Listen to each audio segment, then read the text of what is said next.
a lot. Oops. Hello. I think I'm live. I can never be really sure.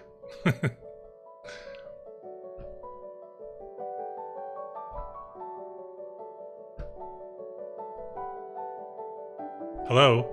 If you're watching the VOD, this is a live stream, and we're going to be talking about endometriosis and polycystic ovary syndrome and other health issues related to the female reproductive system.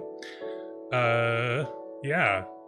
I was going to stream a video game today, but it wouldn't start. So we're just gonna do a normal talking stream, which is fine. I love these too. I'll give people a little while to trickle in. So if you're watching the VOD, you can skip forward to a few minutes in when we actually start chatting. Hey Malind, welcome. Hi Care. Me too. I was gonna stream a game, but it wouldn't load. I'm really bummed about it. I was so excited to play it. It's called Shadows Over Loathing. It looks so fun. Yeah, because it's a Saturday, and playing video games on a Saturday morning is one of my favorite things. And now I can't do that. But we're gonna do the next best thing, which is talking about women's health issues. So, if you are a woman or you know a woman who would be interested in these kinds of things, it might be relevant information to check it about. Oh, thank you. I am very good. I just made myself some pralines, which are, nuts cooked in sugar. And my God, are they delicious. I can't eat them right now though, actually, because they're like molten sugar. It would burn the shit out of my mouth. So I'm waiting for them to cool down. Yeah. How are you guys doing? Hang on, I'm gonna get some of my coffee.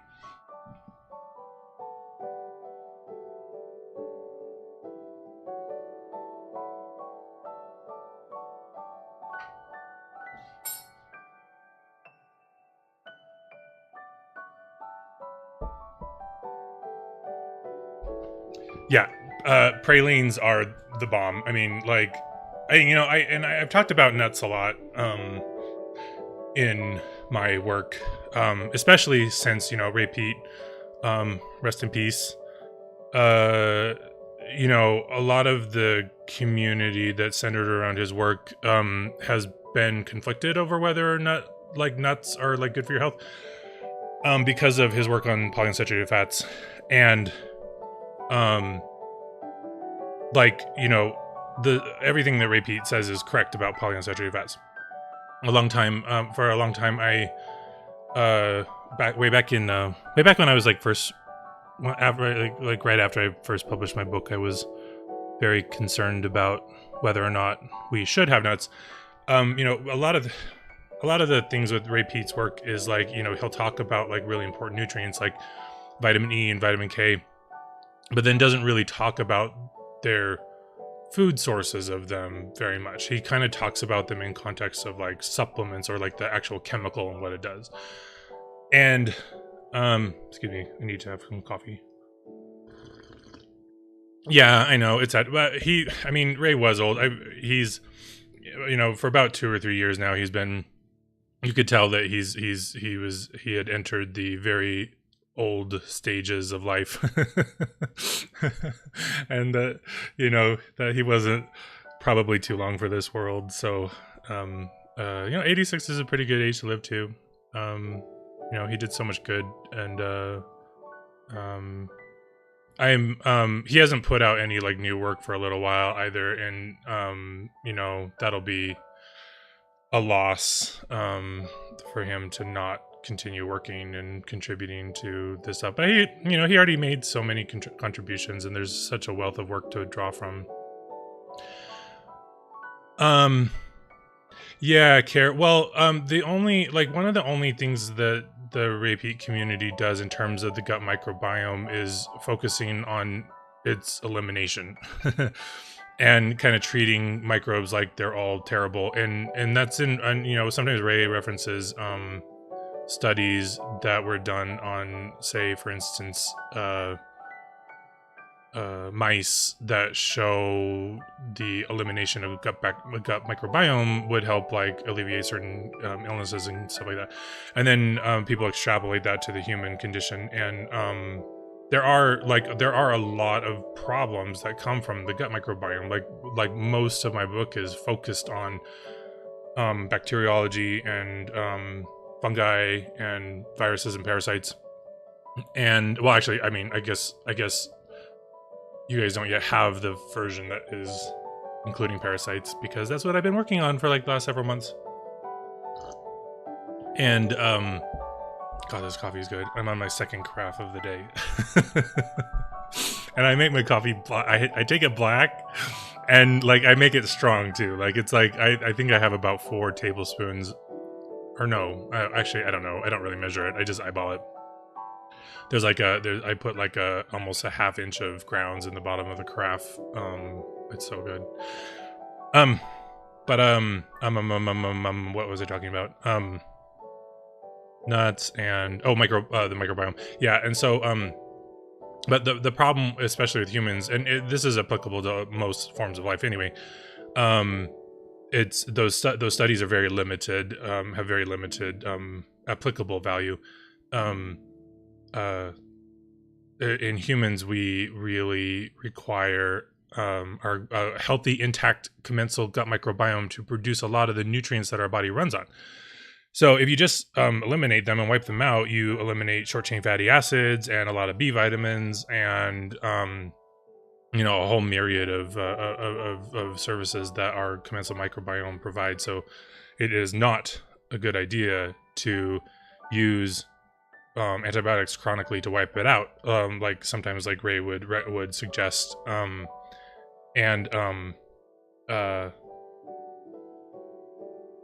When you do that and it seems to have a benefit, it is because you are wiping out opportunistic colonizers of the human gut that cause health problems, but you're also eliminating the healthy ones that produce B vitamins and short-chain fatty acids. So then you start to experience severe health problems because of that. So anyway, yeah. So with nuts, I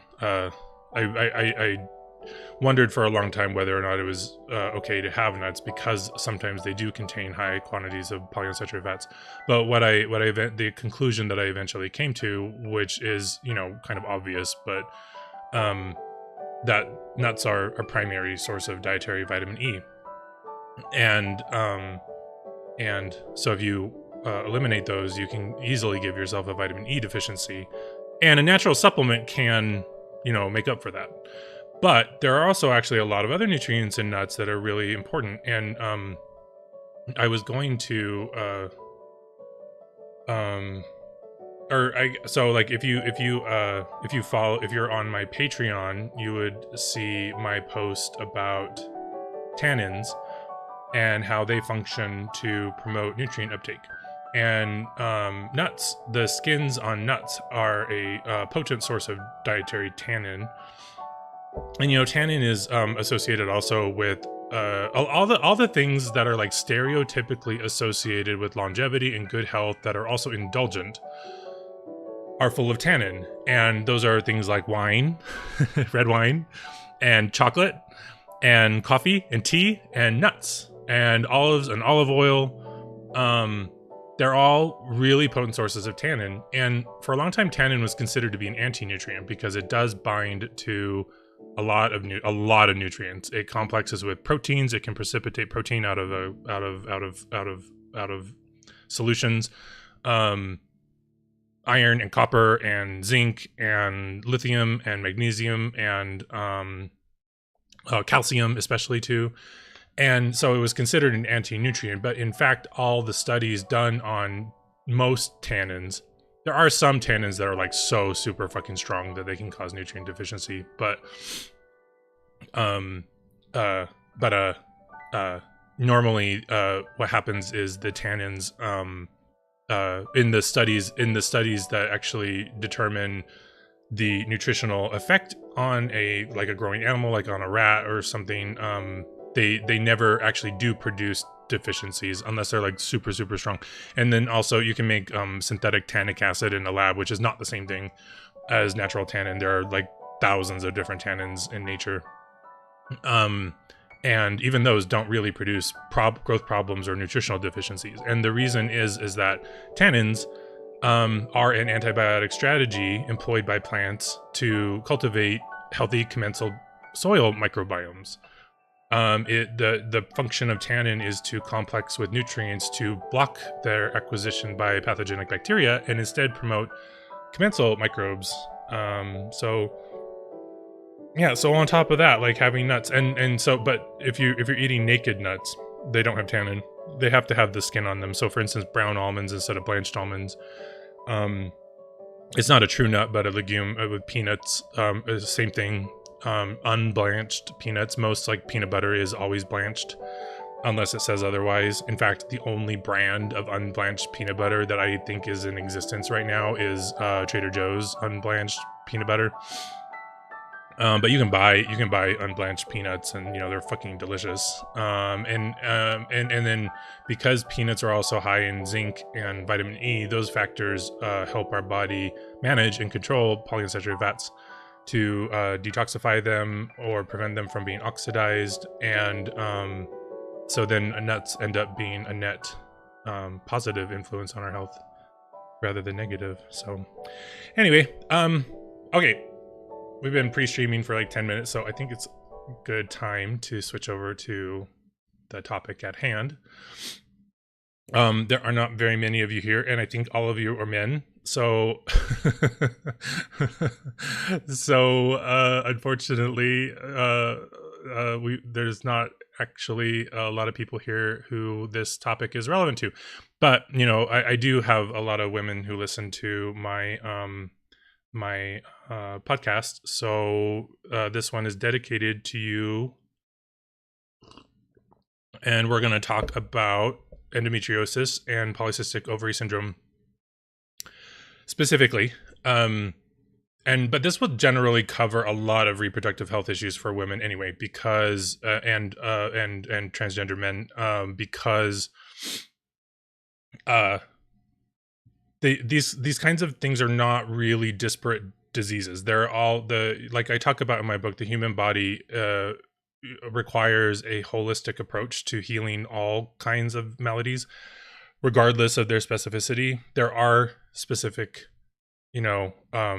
adjunctive supports that you can use that are specific to certain conditions, but the classification and study of individual diseases is really more of a relevant abstraction by the medical and academic world in order to promote prestige and and research. And in reality, the human body is either in a state of health or in a state of non-health. The distraction that we get into with very specific illnesses causes us to focus on myopic, limited routes of resolution. And that's one of the reasons why a lot of people have such difficulty finding resolution to their health problems, is because of the excessive emphasis on specificity for each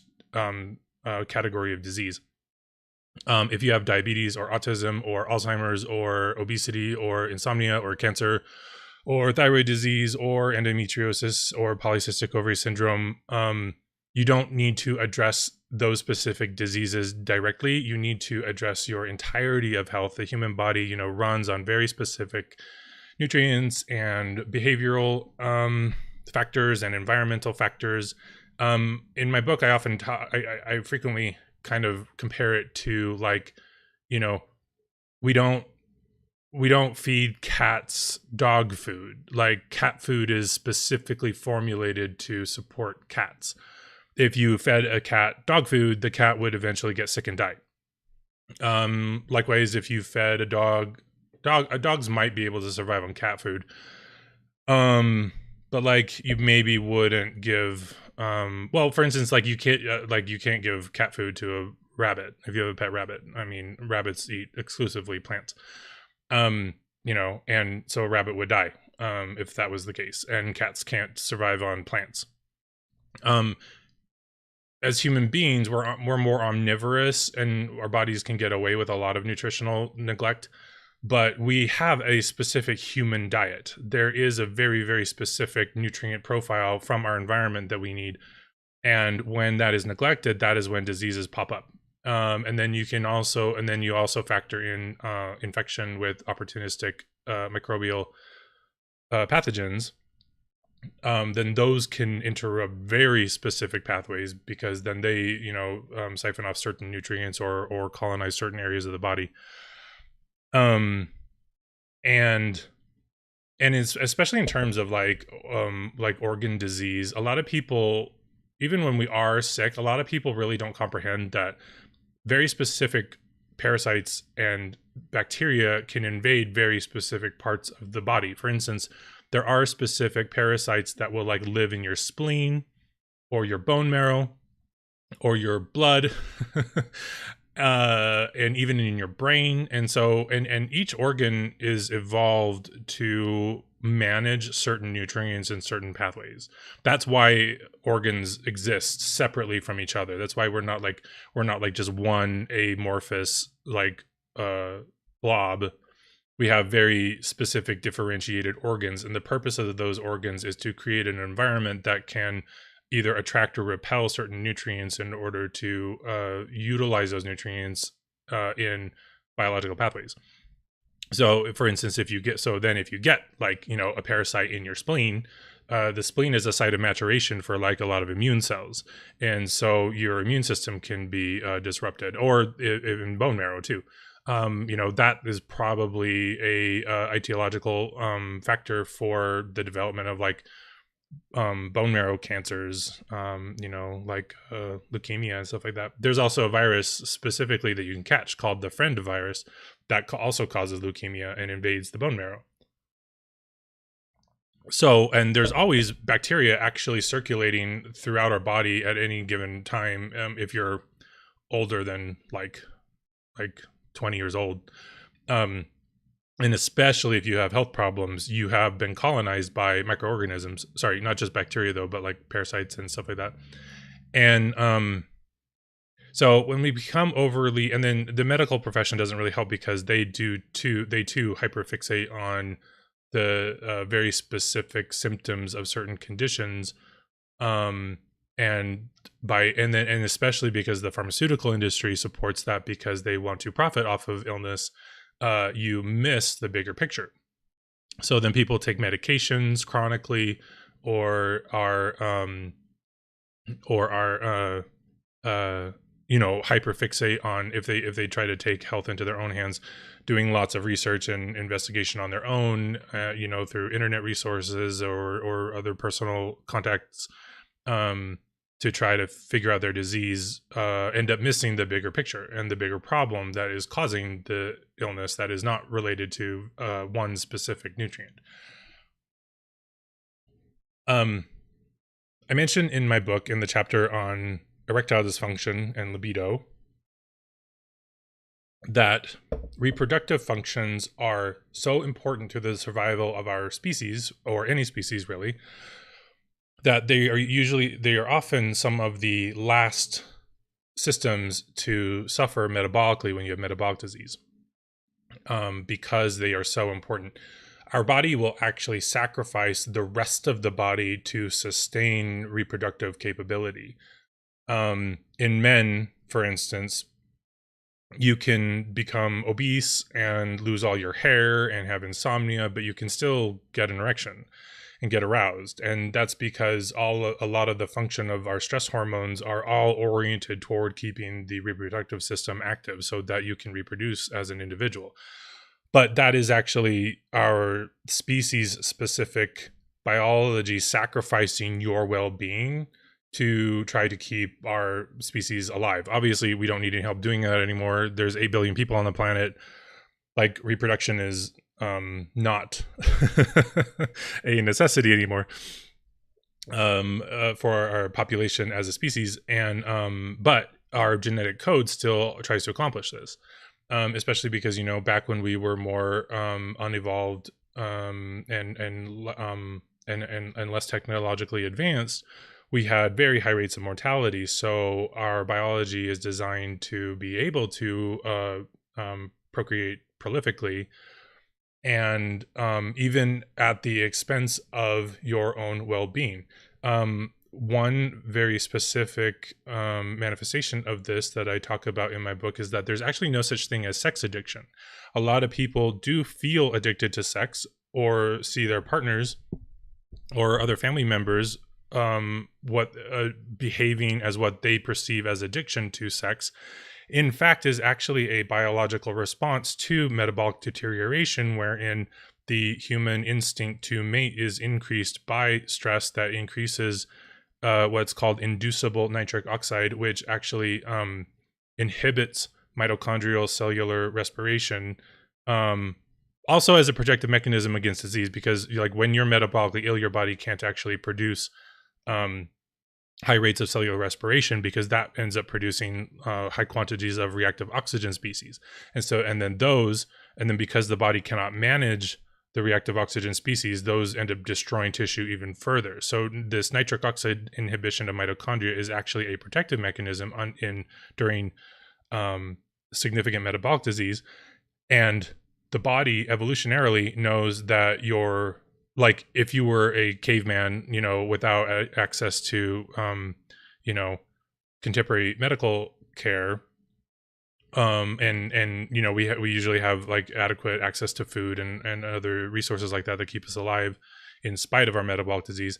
In terms of evolution, back when we were more primitive species, that kind of stress would portend immediate, almost near immediate demise of the adult. You're not going to live very much longer when you're that ill. And so the body has evolved and knows that this is going on, and the compulsive nature of what is usually termed sex addiction, which is not an addiction, is our biology's mechanism to try to motivate as much procreation as possible before the expiration of the adult. So then people who, adults, both men and women, who don't know this, think that sexual compulsion, feelings of sexual compulsion, are a moral failing or like a temptation. And this is made worse a lot by a lot of religious ideological corruption of the human experience, where they do capitalize on those kinds of deterioration of the human metabolism to support theocratic ideological desecration of the human body for their advantage and control over people. And since that's usually the only thing people know of, they feel very guilty and stressed out by their sexual compulsion, because it's so strong. It's as strong as like the urge to eat food. It's almost impossible to ignore. So if you don't actually engage it, your entire life becomes consumed by this compulsion. And it is a biological reaction to metabolic disease, because our biological nature wants you to try to reproduce as much as possible before you die. But then because we have access to adequate nutrition and medical access, we don't end up dying. And so then you can end up living with this sexual compulsion for years and years and years and years. And then a lot of people try to justify their heinous behavior that surrounds that also by, selfish, self-centered, or religious ideals. And that just compounds this suffering, because that's not how life works. There are consequences to your actions and behavior. You can alienate people, lose important relationships, and all you really have to do is have some compassion for yourself and take care of your body. Sunlight exposure is one of the biggest factors in that. Sunlight actually knocks nitric oxide off of mitochondria and restarts cellular respiration. Sometimes, and I mentioned this in a lot of streams, sometimes just getting sun exposure to your body can feel very irritating. And so you don't want to spend time out in the sun. A lot of older people, notoriously are indoors all the time, even with their curtains closed. That's a prime example of how sunlight can be irritating. Exposure, even just normal like bright light exposure, can be irritating to older people. And the reason for this is because they're so deficient in antioxidants that the metabolic stimulation triggered by sunlight exposure creates reactive oxygen species, and their body can't handle it at all, even like moderate stimulation. And so that illustrates how sunlight can promote metabolic respiration, and that helps to reverse nitric oxide inhibition of mitochondria, and is completely environmental. A lot of that sunlight exposure is like the biggest regulator of that. It also, has nutritional, obviously it has nutritional aspects as well, like through vitamin C and stuff like that. But and that's not even that's not even covering if you do have parasites or chronic bacterial infections or viruses that are also interfering with those pathways. So when we're talking about, hey Mike, thanks for stopping by. Yeah, nice of you to say hi. So specifically when we're talking about the female reproductive system and conditions like endometriosis and polycystic ovary syndrome, the same concept applies to these conditions. The body is suffering and lacking specific nutrients, probably has some environmental factors that are deficient as well, and that perturbs the pathways that maintain those reproductive systems. Very specifically though, because the uterus and ovaries are a site of high estrogen metabolism, these diseases like endometriosis and polycystic ovary syndrome occur around and in those tissues because of the presence of high amounts of estrogen. So a lot of people don't understand too, there's not only one kind of estrogen. There's, I think, 4 primary estrogens: estradiol, estrone, I can't remember the other 2 right now. And like one of them is very specific to like, for instance, pregnancy. It only occurs during pregnancy. It's not present like in the normal everyday life of women. And here, let me look these up real quick so I can remember them. Different estrogens. Estrone, estradiol, estriol. Oh wait, this is only saying the first 3. So there's the 4th one too. And then I'm not seeing it immediately. But the 4th one is like the one that's involved in pregnancy. And some are more like risky than others. And I can't remember specifically which ones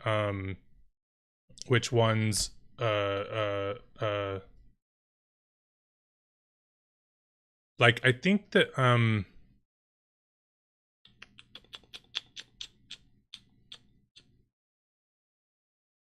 estradiol, I think, is the primary healthy, like under quotes, healthy form of estrogen, and that estrone is probably, I think, the one that occurs in higher quantities from aromatization of androgens. Okay, so, and the reason that estrogen really underlies these diseases is because, and I want to be very clear too, there is a lot of information on, forums and other health sources that characterize estrogen as bad. And I want to be very clear that this is a misogynistic characterization of hormones based on the last several thousand years of misogynistic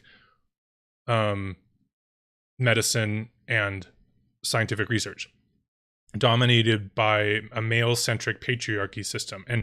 And patriarchy, talking about the patriarchy, is not an insult to men. A lot of men think that it is because they are often vilified, justified or not, in terms of violence against women and things like that. But institutions like the patriarchy is not about every individual male. the patriarchy is an idea, is how institutions are organized, where they are dominated and run only by men. You know, for instance, like churches or, you know, scientific institutions. I mean, the first woman that was quote unquote allowed to study like medicine, I think at Harvard, or I can't remember the details. Like she only just died like a few years ago. I can't remember her name. Um, uh, uh, it has not been very long in the past that women were completely excluded from all of these, institutions that manage society and drive research and medical treatment of people. And there were oftentimes very horrible things done to women in the name of scientific research too. Also kind of really ridiculous stuff, because like for instance, not too long in the past, women's sexual pleasure was not even considered a thing. And because women were considered basically just vessels for reproduction and a property of their husband. And so a lot of, and there's a lot of residual misogynistic conceptions of the female body that still remain in medicine to this day. The entire concept of OBGYN is basically just to keep the husband's womb, womb property of the woman working so he can have children. I mean, that was the entire point of OBGYN, was just to keep the woman's womb working so that she could pump out kids for her husband. It had nothing to do with her health as a person. It was because she was a property of her husband and intended to bear him children. And so women's sexual pleasure was not considered, was never studied or even talked about, or it was a taboo subject. And and then there was famously, in like the early 1900s, like doctors that had like the first vibrators were invented by the medical profession to give women orgasms, because they weren't being given orgasms by their husbands. Not that also, it's not also like, this is a whole other topic, but like, if you want an orgasm, you have to take charge of having an orgasm. Like, it's not other people's job to give you one. Like, it's your job to get one. So even when you're with a partner, like, you should do what gives you pleasure and what you like, and, make yourself have an orgasm, and you can use your partner as a tool for that, but it's your job to get an orgasm. That even includes like talking to your partner and telling, helping them understand what you like and what works and what gets you off. So, but because women's sexuality was never like even allowed to be a topic of discussion or research or anything like that, like, women's pleasure was subverted for that of men. And so then doctors had to like invent vibrators to give women some sexual pleasure. And so you would like go to if you were a woman, like you had like quote unquote hysteria, like you could go to a doctor and he would like use a vibrator on you and make you orgasm so that you had some release. And that would help, because like orgasming is like a really important biological function for all human beings. And so anyway, I am totally rambling. I don't even remember what I was starting on. So patriarchal. So the patriarchal like dominance of like and the history of male centric research and medical institutions, which are also not even only supported by men. A lot of women sustain these patriarchal disparities. Amy Coney Barrett, like, the Supreme Court justice, like she's like, she is like this subservient woman who is like, believes that men should hold power and are the ultimate authority, and that as she should be a dutiful wife. This is all part of her religious upbringing, and she's a member of this like Catholic cult that really focuses on women's subservience to men.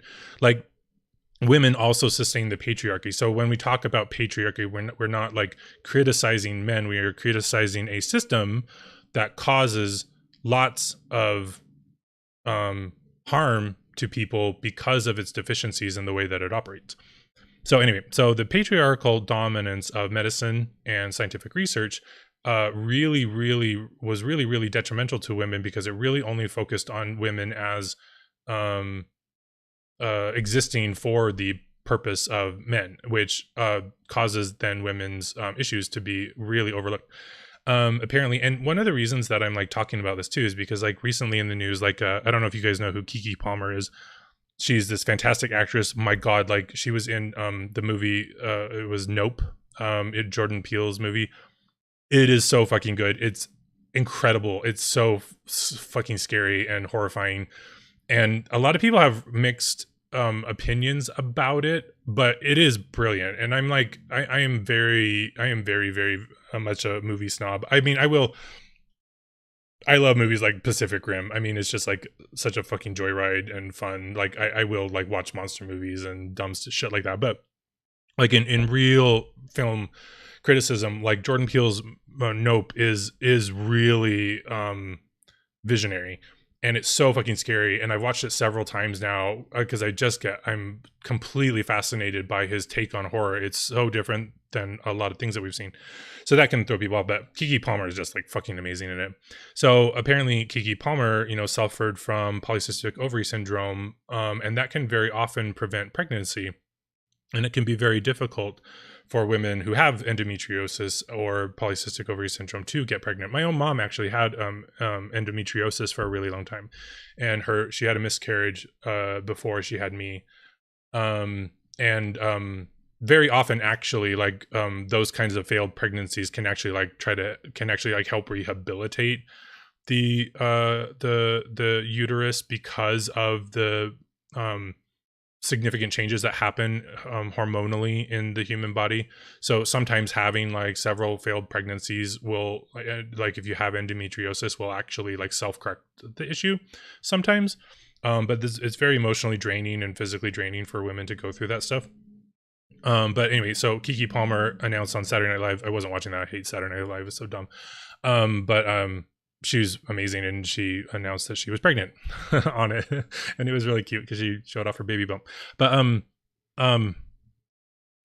so that's what got me interested in like chatting about this, especially since like I do talk about reproductive health in my book, and I do mention like endometriosis. I didn't mention polycystic ovary syndrome in there, but I've added it now, and I'm going to talk about it here. And so anyway, okay, so estrogen is not bad. Never in any application is any hormone really bad. The purpose of hormones are to do things in our body. Like they're there for a reason, and they're there in disease for a reason. A lot of people think that they're ill because they express really high estrogen, and that's not true. You are ill, and then your body expresses high estrogen in order to help you adapt to and survive that illness. The major role of estrogen, and the reason it is so much higher in women than it is in men, is because estrogen is a hormone of growth.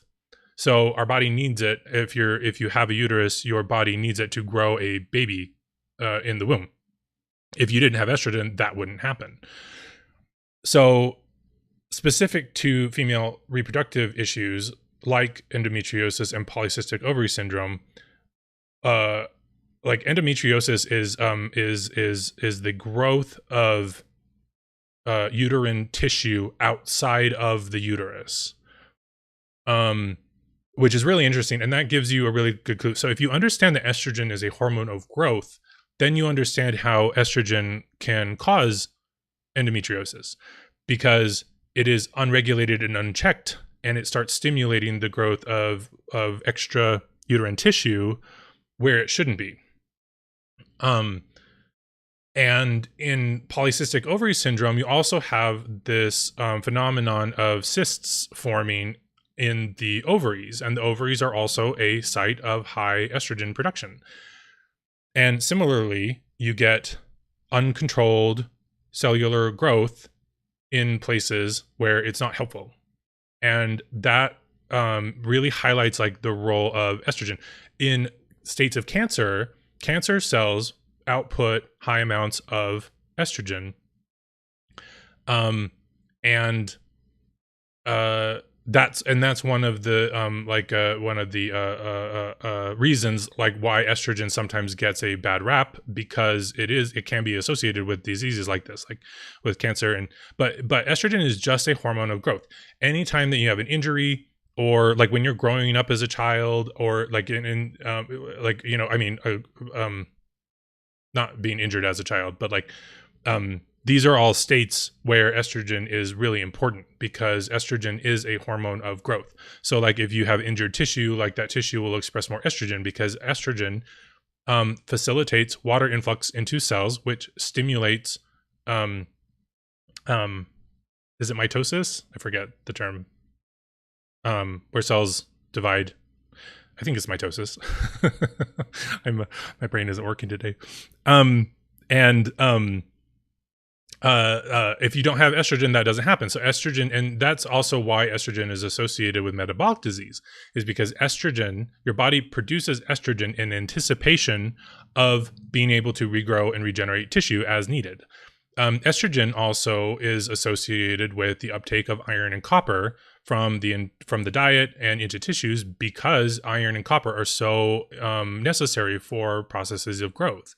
So, but then a lot of people see that, estrogen promotes iron uptake, so estrogen is really bad because iron can promote metabolic disease and bacterial infection, which yes, it can, but that is not the appropriate application of this information.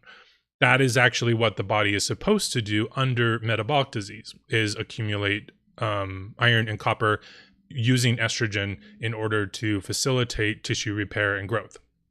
So the same process is happening in endometriosis and polycystic ovary syndrome. Oh, excuse me. So I need some coffee. Hang on. So specifically though, to endometriosis. So both endometriosis and polycystic ovary syndrome are mainly problems of progesterone production. And a lot of people don't understand that the female body has more androgens, which are stereotypically associated with men. The female body has more androgens than estrogens. That's one other reason why, like the conception of estrogen as bad is comes from negative misogynistic conceptions of anthropomorphic conceptions of the human biology, because women don't even have mostly estrogen, they have mostly androgens. The protective factor in women's health is not estrogen, it's actually progesterone. And even the medical community doesn't understand this. And I will also illustrate the point of transgender women as an example of this. Transgender women are usually only given estrogen in gender confirmation therapy. And this ends up resulting in, as transgender women age, results in an increase in an acceleration in aging and characteristics of aging, where you'll see like an excess of body tissue, like thickening, like extra fat deposition, deterioration of the skin quality, thinning hair. And that's because, like, the human body, whether or not, no matter your gender, responds to hormones the same way as anyone else would. And I often talk about it in this, and like this is an analogy to demonstrate this concept. So a lot of people, like, if you're, let's say you're a grown man, like I'm 42 years old, right? And I'm 6'7" and 260 pounds. And like, people look at me and they go like, oh, he's a man, right? He's a male. And we often think of ourselves as static, culmination of our gender, for instance, and like other men too, who are like maybe a little bit younger, like maybe men in their 30s who are like jacked and like super muscular and fucking hot, right? We think of them as men, like they're obviously like a male, right? But and that this is like quote unquote permanent, like they're going to be a man for the rest of their lives, and they've been a male for quite a long time. But in reality, our hormones are at every single moment of every single day making you look that way. our hormones determine so much of the presentation and characteristics of gender specific stereotypes, because they're constantly being made and circulating in your body. If you take, let's say you take some 35-year-old bodybuilder and completely take out all testosterone, within even just several days, he will start to look more like a prepubescent male or even more feminine, because hormones are constantly circulating through your body and constantly forming and supporting and making your body look that way. It is not permanent and it is not static. It is constant and dynamic. And that's why when people suffer metabolic diseases, they start to lose secondary sex characteristics. You start to get fat and you start to lose muscle mass. Even women, I'm talking about women too, or you lose your breasts. Your breasts get really small, and you and when you age, you start to hunch over and you lose your hair. Those are all manifestations of exactly how this process works. Like, as you age and your ability to have a high metabolic rate declines, so does your ability to produce hormones. And then hormones are what make our body look the way that it looks. And this is also why people resort to using steroids or supplemental testosterone or estrogen as they age. Because adding in those secondary sex hormones when your body can't make them can restore some of the qualities that are imparted to the human body by those hormones. But because medicine doesn't really understand all of those hormones, you get really bad side effects very often. Like, for instance, like if you supplement testosterone in your male, or if you're a transgender male and you have existing conditions like polycystic ovary syndrome, you can end up causing severe health problems. One of the conditions that happen in men who use supplemental testosterone is because testosterone can aromatize into estrogen, can and does aromatize into estrogen. And ironically, the site of highest aromatization in an unhealthy male is the testicles, actually. So you get like a lot of, and this famously came out recently with like the Liver King, right? If you guys have heard of him. And I mean, it was very obvious that he was lying about his protocols. From anybody who knows anything about biology or weightlifting would have seen this. He was taking steroids, and like he's lost a lot of his hair, and he took to wearing baseball caps around all the time because he didn't want people to see his hair loss. And his nutritional stuff was just kind of total bullshit, and he was lying about it. And when you supplement testosterone too, when you have a deficit of testosterone, one of the reasons that you have a deficit of testosterone in the first place is because most of your testosterone is aromatizing into estrogen. So if you then just supplement more testosterone, that ends up producing more estrogen because your metabolic rate is so low that your testicles can't respirate properly, the cells in them. And so that testosterone is aromatizing into high amounts of estrogen, which are causing the health problems that you're having, because estrogen is a hormone of growth. So it can stimulate unchecked and uncontrolled growth, and partly contributes to the anabolism of muscles. So you get like super jacked, but you also end up having like insomnia and getting cancer. A lot of bodybuilders who do go on courses of steroids will end up having like liver failure and like all these problems. It has awful side effects. So, and that's all comes from a misunderstanding of which hormones do what, and the human desire to be quote unquote healthy at any cost, which is such a fucking contradiction in terms, because if you do things that are wrong in the wrong way, and they'll cause you health problems and you won't be healthy and you get the exact opposite result that you want. Famously, I watch Hassan Piker. If you guys know of him on Twitch, I fucking love him. He's amazing. But he's constantly talking about his weight issues and his hair loss, and he's on finasteride, which blocks dihydrotestosterone, which is the active male hormone that also makes men lean and ripped. And so he's like taking finasteride to stop his hair loss, but it's making him gain weight. which he doesn't want to do, which of course there's nothing wrong with gaining weight, of course. But you know, but a lot of people don't understand this. And so he's taking a medicine that makes him gain weight in order to save his hair, but it also doesn't work to save your hair. Look, finasteride does not stop hair loss. And you can see Hassan every time he's on stream, he's grabbing his hair to like look for new hairs that are falling out because he's so worried about his hair falling out. So he's like taking a medication that is not only not stopping his hair loss, it's also making it harder for him to achieve his fitness goals. And then you add in destructive dieting on top of that, where you're starving your body and calorie counting or avoiding carbs. And you end up inducing even more health problems because your metabolic rate plummets because of the dietary restrictions that you're engaging in. So, like, you know, the mainstream medical profession doesn't even understand hormones correctly, let alone, you know, amateur health advocates that, you know, are just going off of what is normalized in the lexicon.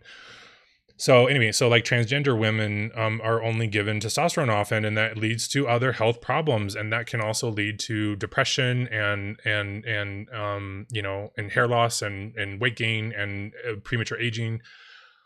Because estrogen facilitates growth through the influx of water into cells. So if you are just taking estrogen, you're basically just introducing growth hormone in your body, which can lower the metabolic rate of cells and cause unconstrained growth in certain tissues, which is, you don't want that. So, oh, sorry, Melinda, I didn't see when you asked that. Don't most just suddenly drop dead because of heart attacks? I don't know who you're talking about. Most who bodybuilders. I didn't see when you asked that. Sorry. And Mike, I'll answer that after we finish talking about this stuff. So,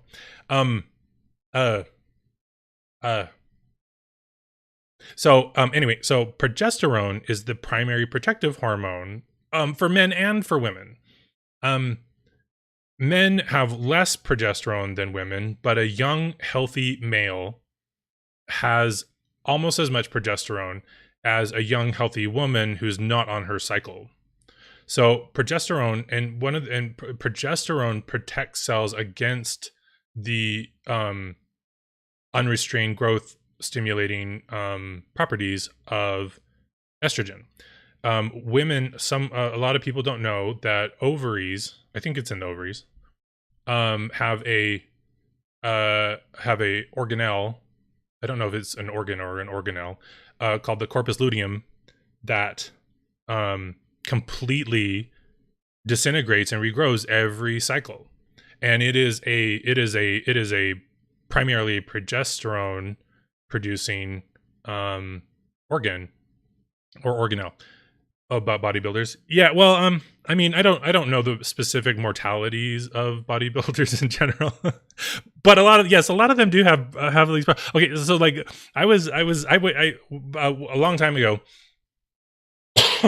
I used to go to this gym in Los Angeles, and there was this guy who was at the gym every single time I went there. He was there, and I didn't go very often. I only went like maybe twice a week, probably. And but he was always there whenever I went there. And he was so massive because of his and he was rich too. And you know, I knew this because he would always park his, I think it was a Maserati, and it was so gaudy. I think it had words printed on the side of it. He would always park his Maserati right out front of the gym. Like, he wanted everyone to know that he was rich. And unfortunately, this is a real liability for rich people, is that they're often, their options are hardly ever constrained by financial, limited by financial constraints, so they can do whatever the fuck they want. And a lot of us who don't have money are actually often saved from making poor health decisions because we can't afford it. Like, if you're rich, you can afford really disfiguring plastic surgery, and you can afford growth hormone and testosterone, and these all have really terrible side effects. And this guy was so huge from steroids, because of the side effects of steroids and the aromatization of testosterone into estrogen, his skin was literally purple. I'm not kidding. Like, it was, and it was not like from an effect of like tanning or any of that stuff. His skin was purple because like he literally looked like the what's the McDonald's character that's purple? Grimace. He was almost, it was like a dark chocolate color of purple. And that's because the blood circulation to his skin was cut off so chronically by the high use of steroids like growth hormone and testosterone aromatizing into estrogen, that his skin wasn't getting circulation, and so it turned and is probably interrupting oxygen distribution throughout his body. So he literally was purple in color. It was fucking insane. Um, um, um, yeah. Anyway, okay. So a lot of people don't know that the primary protective hormone in both men and women is progesterone. In all human bodies is progesterone. The master hormone of the body is actually called pregnenolone. And pregnenolone supplementation can be really great because what happens is your body will convert, like, because this is how it works normally in the body. Like your body makes pregnenolone, then it turns that into all other sorts of hormones. I forget the whole cascade, but it's also like into cortisol and estrogen and testosterone and other androgens. Every hormone in the body is made from pregnenolone. So you can actually supplement pregnenolone if you have metabolic disease, and it's very effective at helping the body to handle metabolic stress, because the body can then just convert pregnenolone into any hormone that it wants, including progesterone.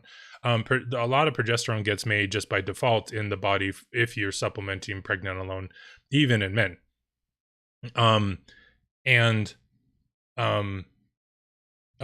There is one side effect. If you are highly lean, like if you're really skinny and you have very little muscle mass and fat on you, that is often an indication of excess cortisol production. So if you supplement pregnenolone, it can siphon a lot of it into cortisol, even more cortisol production, and that can make you feel really bad because cortisol is catabolic. It tears down muscle and fat tissues, and that's one of the reasons why you are very lean. So if you take pregnenolone in that condition, it can make you feel uncomfortable. But I've only ever encountered that in like one person out of all of the hundreds of people that I've coached and interacted with. So it is not very common, but if you do have that body type, then you can have some side effects from it like that. And in that case, because high cortisol production like that is usually caused by undereating. So if you increase your diet significantly and keep your blood sugar up, then you can avert that side effect. But otherwise, pregnenolone doesn't have any side effects. And it's really fantastic too. Another symptom of pregnenolone deficiency is if you are highly exhausted at the end of the day. Like especially if you have like just a day job where, like a desk job, not day job, but desk job where you sit most of the day and it's really not high intensity, but you feel just absolutely drained when you get home from work. That's a big symptom of pregnenolone deficiency because you don't have enough pregnenolone to supply hormones just while being awake and doing normal activities. And it can help in that case then to like supplement like 25, 50 milligrams of pregnenolone every morning before you start the day. And you want to do it beforehand, not after, because the metabolic stress is caused by depletion of the hormones. So if you supply enough hormone to prevent that, then you prevent a lot of metabolic stress.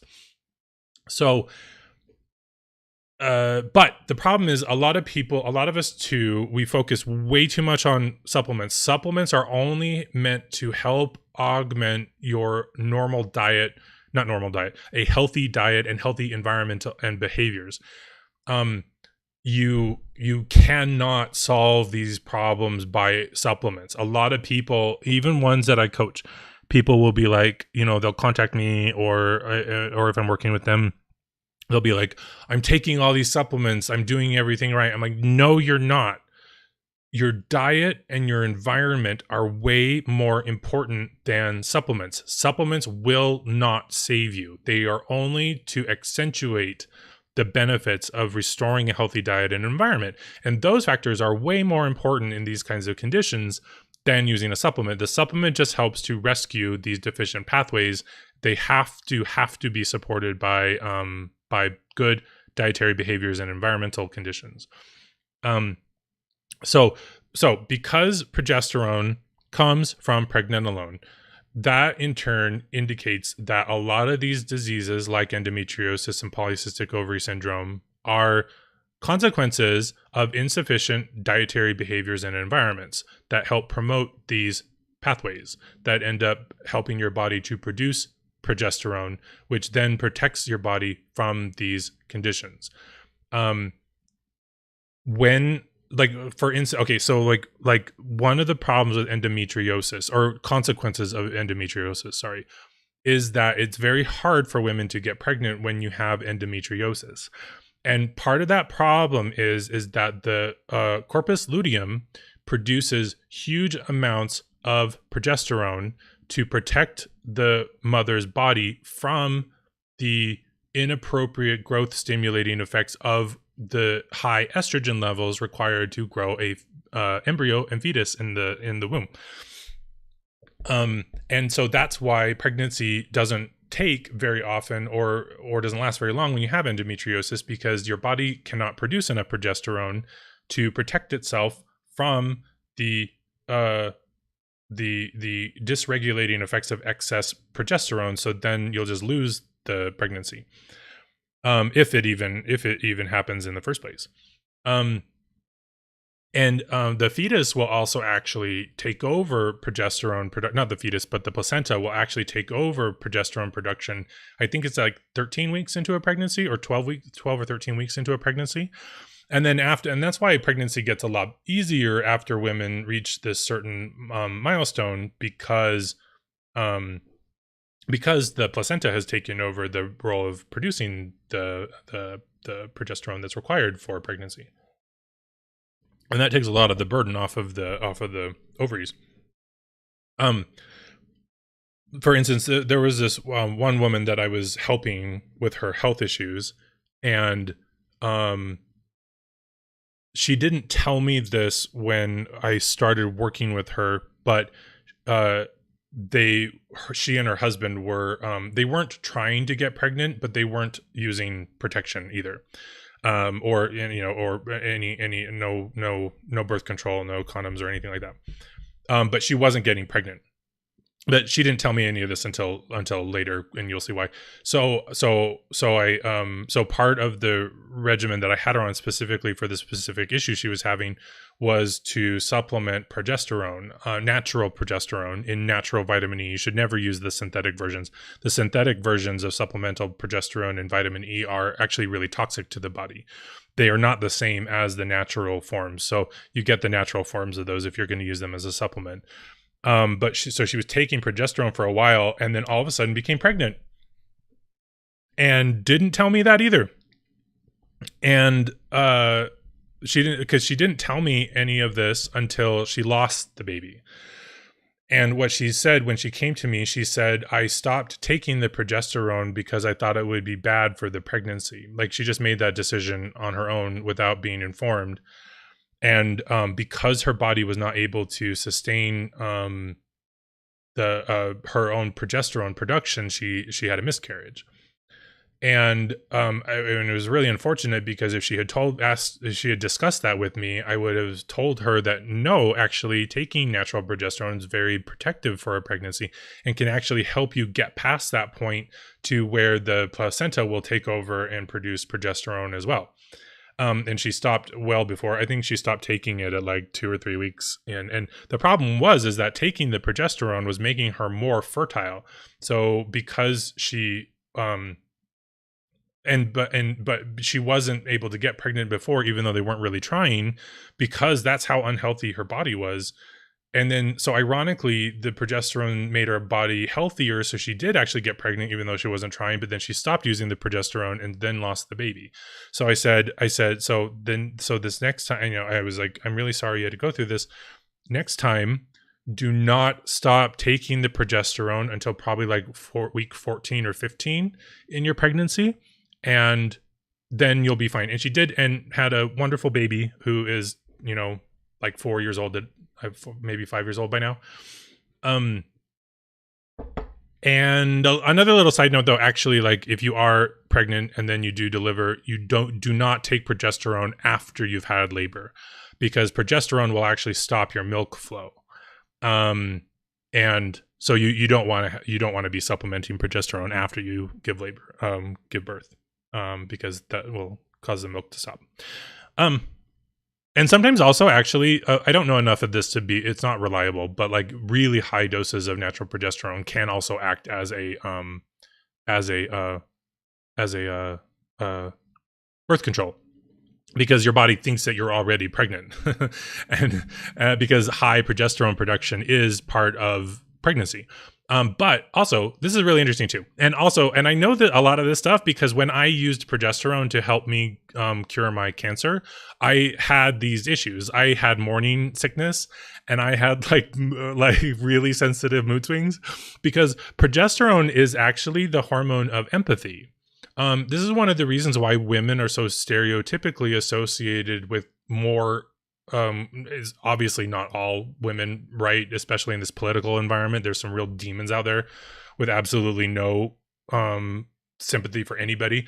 But it's also very reflective in their physical appearance. I won't say her name, but there is one particularly antagonistic member of Congress who is extremely thin and wiry hair and does everything she can to try to make herself look pretty, but she just looks awful and she acts awful. And part of the reason she's acting awful is because she has such a deranged endocrine system from over excessive dieting and physical exercise, because she's destroying her endocrine system and is destroying her physical health, and it makes her really cranky and stupid. And so she does a lot of really shitty things to people.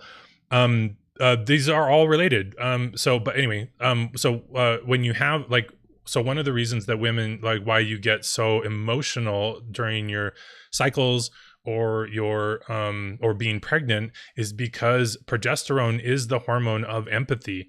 And when you get really high amounts of it, it makes you very, very emotionally sensitive. So like, whenever I was using progesterone to manage my health, I was very, very emotionally, like, I would break down crying. I mean, I still do anyway, even without using progesterone, but like it was more exaggerated. And I think this is also applicable to people who are even the more extreme psychopaths and narcissists and like serial killers. Those kind of people have had so much emotional stress in their lives that it has, and including nutritional and environmental stress. But when you're a child and you go through like really severe trauma, that can interrupt your endocrine function as well. So you end up having like no progesterone production when you get older. And if you have a lot of trauma that traumatizes the brain, and you have really bad misconceptions about what life is and control issues and stuff like that, it can lead to really heinous behavior, specifically because they don't have progesterone. And I could see a therapeutic regimen for treating sociopathy and psychopathy with using progesterone, because it literally causes people to feel more empathy, both for themselves and for other people. So anyway, and in really high doses too, like one of the functions of one of the ways in which the body responds to high doses of progesterone is actually that the internal organs become more malleable. And this is meant to make room for a growing fetus so that your organs don't get damaged by being pushed out. And that's where morning sickness comes in, because it makes your stomach more malleable. And I don't know specifically like why this would be the case, but it makes you susceptible to nausea. It's probably like because being more squishy like prevents the sphincter muscles from cutting off stomach acid flow into places it shouldn't be, or intestinal products like the pancreas secretes bicarbonate. So like that could probably get into the stomach because the sphincter muscles aren't working, aren't as rigid as they are because of the high dose of progesterone. So those are like some side effects of like supplementing it, is like heightened emotional sensitivity. But a lot of people don't understand that. So I always make sure to talk about that and mention that, because like if you do have health problems and you decide to use progesterone, which can be very effective in addressing both endometriosis and polycystic ovary syndrome, you will be more emotional.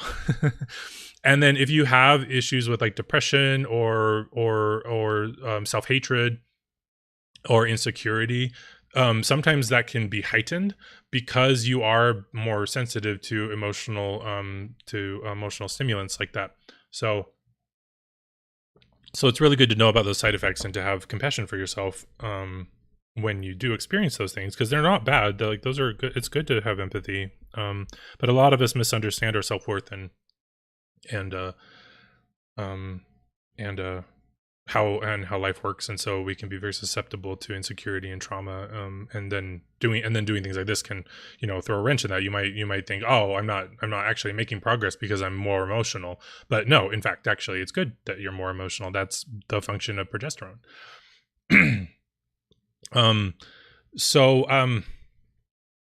Yeah. Okay. So, so, like I mentioned earlier, supplements are not the answer. They can help tremendously, but the underlying problem are deficiencies in nutrients and environmental conditions that regulate these issues. And if you do not address those, using supplements and these other approaches will not permanently cure you. The cure is in fixing your diet and your behavior and your environment, not in using supplements. The supplements just make it faster and quicker and more complete if you are also changing your diet and your environment. Unfortunately, too, one of the side effects of a lot of the institutional misogyny that and the patriarchy system under which we live that promotes hatred of women and resentment of women, even by women as well, causes a lot of behavioral problems like eating disorders and dieting and body dysmorphia and negative body image. And those are what really underlie endometriosis and polycystic ovary syndrome. Having trauma surrounding your body and then acting on that trauma by dieting and excessive exercise and stuff like that very profoundly cuts off nutrient supply to these pathways that make pregnenolone and progesterone and estrogen and testosterone and DHEA and all the other helpful hormones that are involved in that cascade. You have to eat food in order for your endocrine system to produce hormones. And if you are not eating, you are not producing hormones. And this is one of the major problems behind dieting and yo-yo dieting and female hair loss. Your body cannot run on air, and it can't even run on the fat that's stored on your body. It doesn't work like that. Like, starving yourself does not consume fat first. Fat is one of the last things to be removed from the body during dietary starvation, because the purpose of fat on your body is not calorie storage. The purpose of fat on your body is to insulate against heat loss during low metabolic rate, which is induced by dieting. So you're not eating very much food, your body gets colder, and as a human mammal, our internal body temperature is almost 100 fucking degrees Fahrenheit. That's really super fucking hot. And it has to remain that hot in order for cells to work properly. So if you're not eating enough, your body temperature drops, then your body stores fat in order to insulate it against that heat loss. It's not about calorie storage. So if you are dieting and harming your body, that is one of the first problems and etiological origins of endometriosis and polycystic ovary syndrome, is dieting and other behaviors that cause excessive nutrient loss, like excessive exercise. In polycystic ovary syndrome, I see a lot of anecdotal reports of women being told that they need to exercise and lose weight in order to address polycystic ovary syndrome, but they are not overweight at all. I'm sorry, this is not like a doctor seeing this is like people being told that diet and exercise can resolve it, but they're already like athletes and like dieting already. And their response to that advice is to be like, I run like a marathon every single day. Like, I'm already healthy. But like, that's exactly part of the problem. And the difference between endometriosis and polycystic ovary syndrome is that in endometriosis, you usually have, and also Also there's another factor, like exposure to endocrine disrupting chemicals. That can be a big one too, like the inclusion of pesticides and dioxins, and other harmful agrochemicals in food, and in even in endocrine disrupting chemicals that are on clothing and blankets and furniture. Though a lot of those can, and like in antibiotic soap, that when triclosan was like a big thing, like exposure, and there can be medications that do this thing too. Exposure to those endocrine disrupting chemicals can also cause these problems too. So it's not limited to dietary problems, but usually dietary problems accompany these issues and exacerbate, and then the chemical exposures exacerbate them.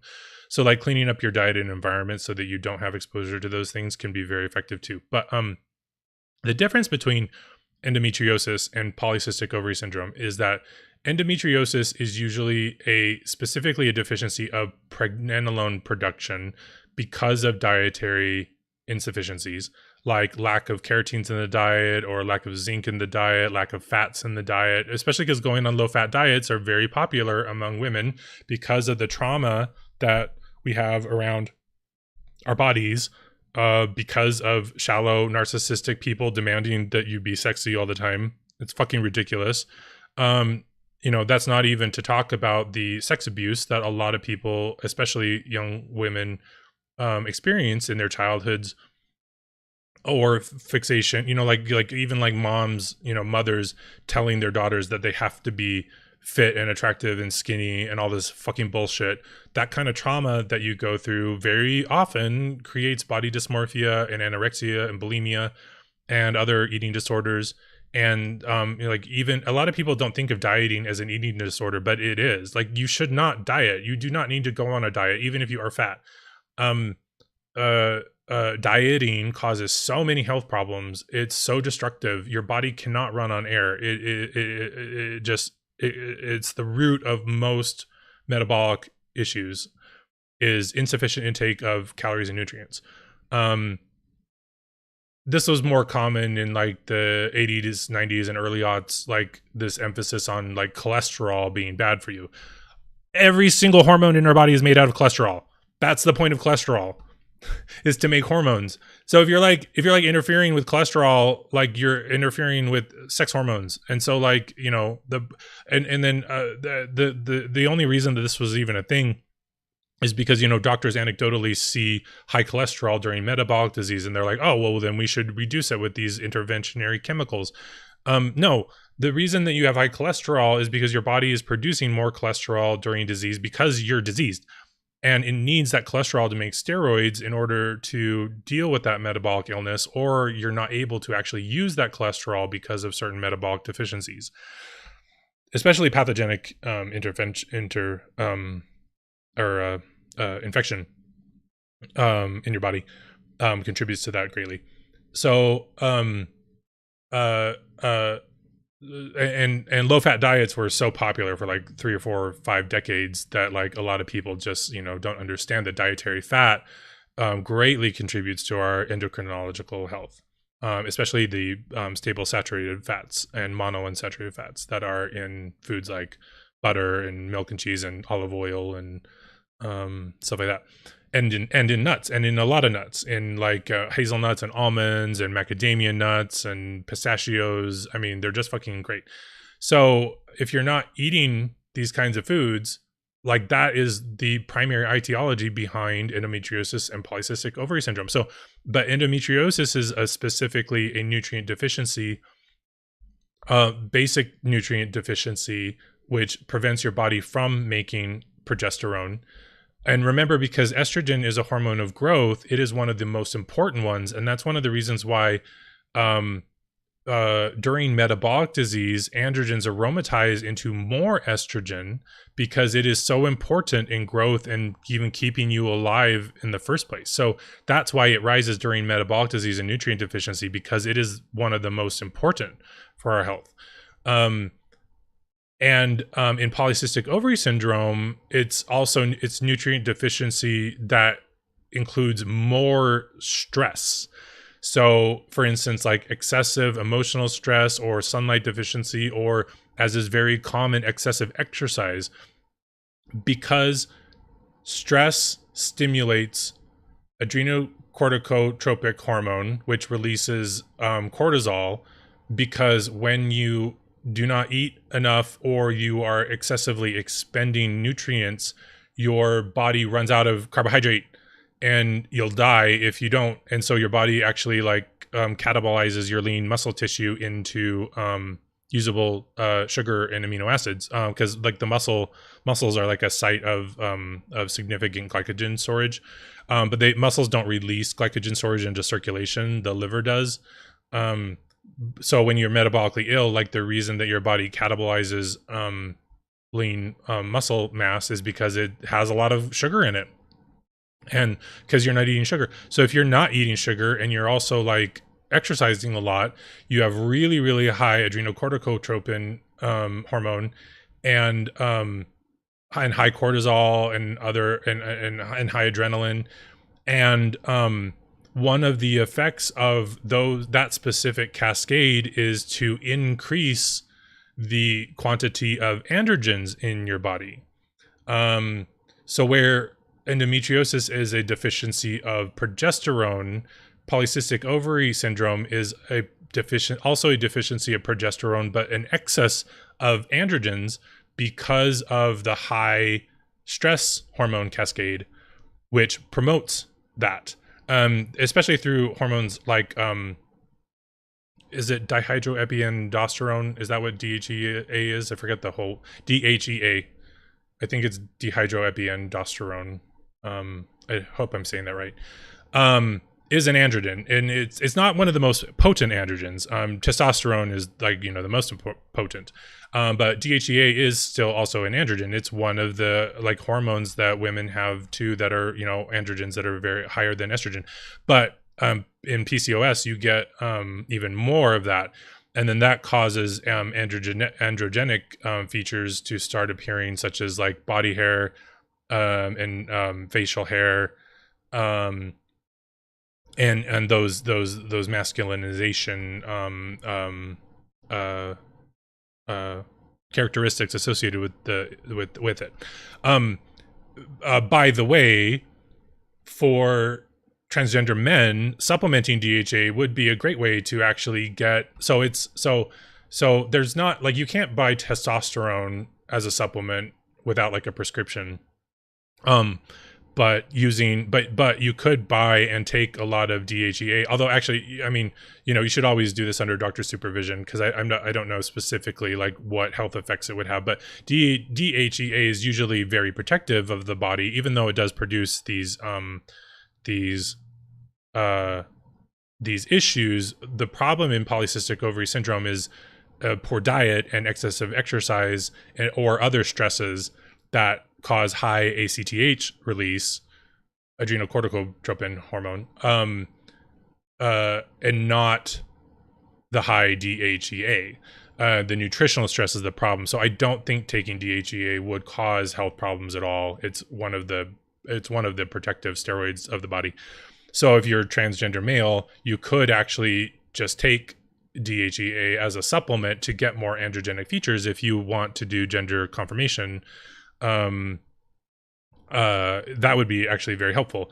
But if you are cisgender female and wanting to be pregnant, then that would not be useful for you, right? So that's why like polycystic ovary syndrome can be a problem, and it can and then it can cause a lot of pain and discomfort too. But that's because of like the environmental and dietary stress that's going on.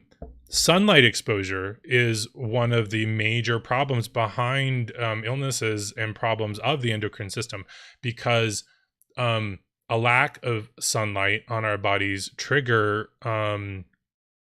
vestigial hibernation responses in our body.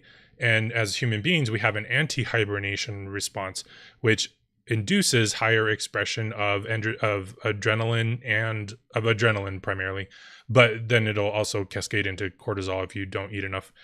During like wintertime, as human beings, we do not hibernate, but we are descended from ancestors that did, and we still have a hibernation response. And actually, and I hate to like, burst anyone's bubble, you can still enjoy it. It's still wonderful. The excitement that many of us get at wintertime, the seasons start to change and the leaves start to fall, and the first snowfall comes and you're just thrilled about it. And you just, you can't wait for Thanksgiving and for Christmas. That thrill is actually the increase in adrenaline that is occurring because of the change in sunlight availability. It's a miniature adrenaline junkie reaction. It's like you are getting a little thrill because of the increase in adrenaline. That is our anti-hibernation response kicking in that prevents us from going into hibernation. I mentioned this in another stream. I thought it would be really funny if we as a species really did still hibernate in this technologically advanced society. And so everyone would go into their homes and just like go into a vegetative state for like 3 months and then come out in springtime. But we don't do that. We have this anti-hibernation response, and so you get this higher adrenaline. So if you are female and having these issues, or transgender male as well, and you're not getting sunlight every single day, that is part of the problem, because the torporific state that is induced by the hibernation response affects our endocrine system. You produce less sex hormones and your metabolism reduces. And if you on top of that also have eating disorders or a bad diet, or other emotional stress in your environment, or excessively exercising, and because of that you're draining your nutrients and increasing your stress hormones, all of this holistic or anti-holistic diet, environment, and behavior all contribute to this disease, because the body is not just a collection of disparate systems. Every single system in the body affects all the other systems. And in order to be healthy, you have to have a holistic approach. You have to have a good diet with plenty of calories, access to human foods, which are nuts, carbohydrate, sugar, fruit, and like root vegetables. Those are the primary human nutrients. Meat is not in there. Meat can be a source of vitamin B12, and it's great if you want to have it, and you do have it. I probably eat meat like twice a week. B12 is a really important nutrient that only comes from like meat or shellfish, but it's actually made by bacteria. So like I talk about in my book and on my website, there's a recipe. You can make you can inoculate bread with B12 producing microbes, which are actually come from they're called Propionibacterium, and they're used in the manufacture of Swiss cheese. And if you inoculate bread dough with Swiss cheese probiotics, it tastes really good too. That's like you can supplement B12 that way by making your own B12 bread. But other than that, like the basic human diet that, like I said at the very beginning of the stream, we feed cats cat food, and we feed birds bird food, and we feed rabbits lettuce. Like you can't interchange those dietary patterns amongst different species, because their biology is designed and built on those dietary substrates. As a human, we have a human food, and human food are nuts, fruit, leaves, vitamin K foods. Those are the ones we evolved on. We did not evolve hunting down animals and killing them. That came later after we discovered fire.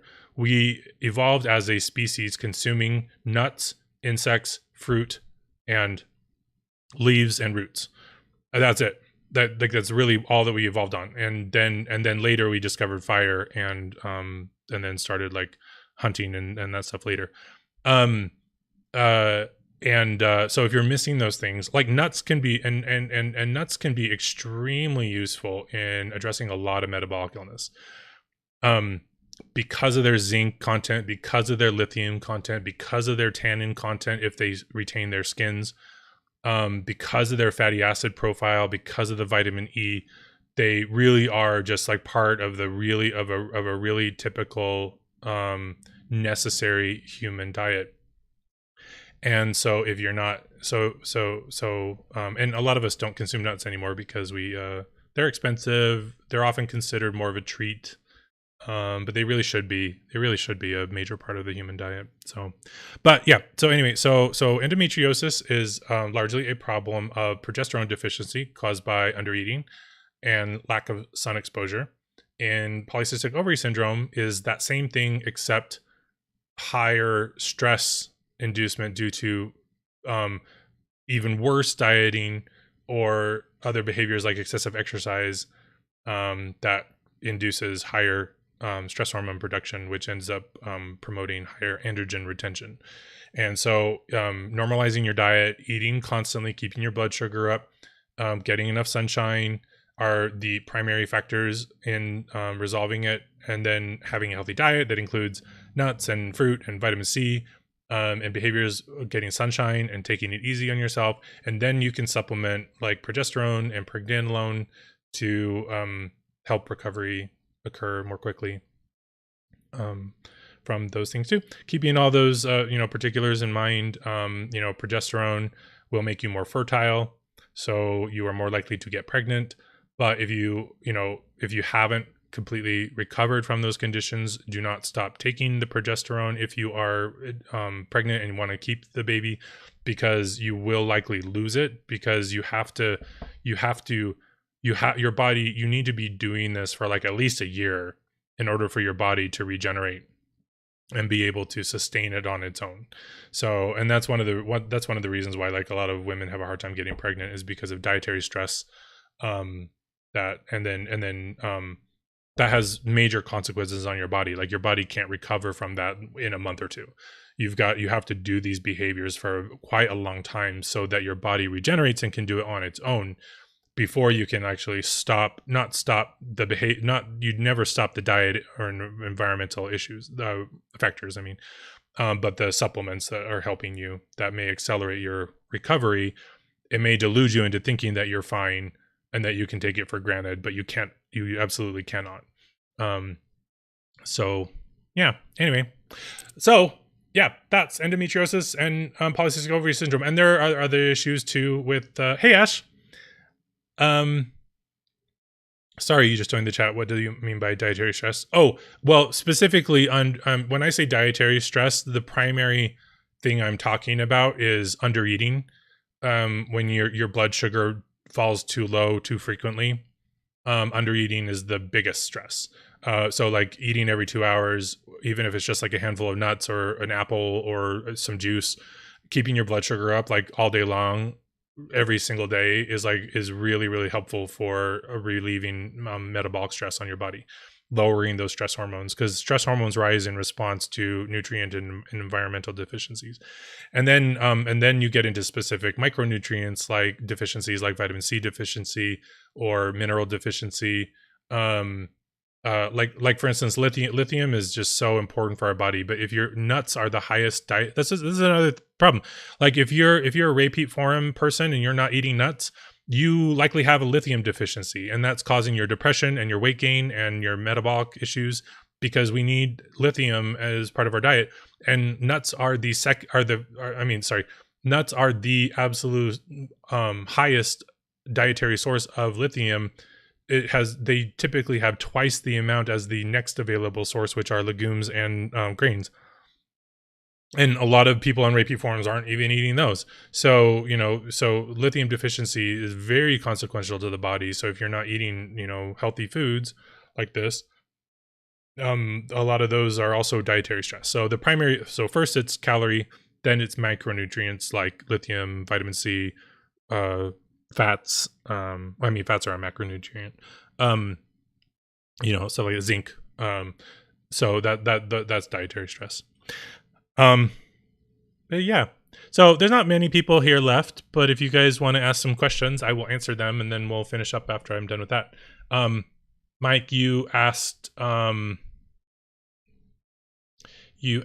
earlier, what do I recommend for the common cold? Iodine in milk can be no. So the common cold, if you get it, you can't really treat it. You just have to go through it. The way to cure the cold is to not get it in the first place. And the way you do that is with vitamin C. And the reason, and that's why vitamin C is associated with recovery from the cold, but it doesn't really do much once you get a cold. You have to be replete with vitamin C, and then you won't ever get the cold as long as you're replete. And with my health and health struggles the way that it is, you guys know that I self-infected with infectious oral pathogens to try to treat gum disease and cardiovascular disease, because those are all interrelated to those pathogens, 4 years ago. But I still, I haven't had a cold in 8 years, ever since I recovered from cancer, got my metabolism up. I have never had a cold, even when I'm around my numerous amount of nieces and nephews.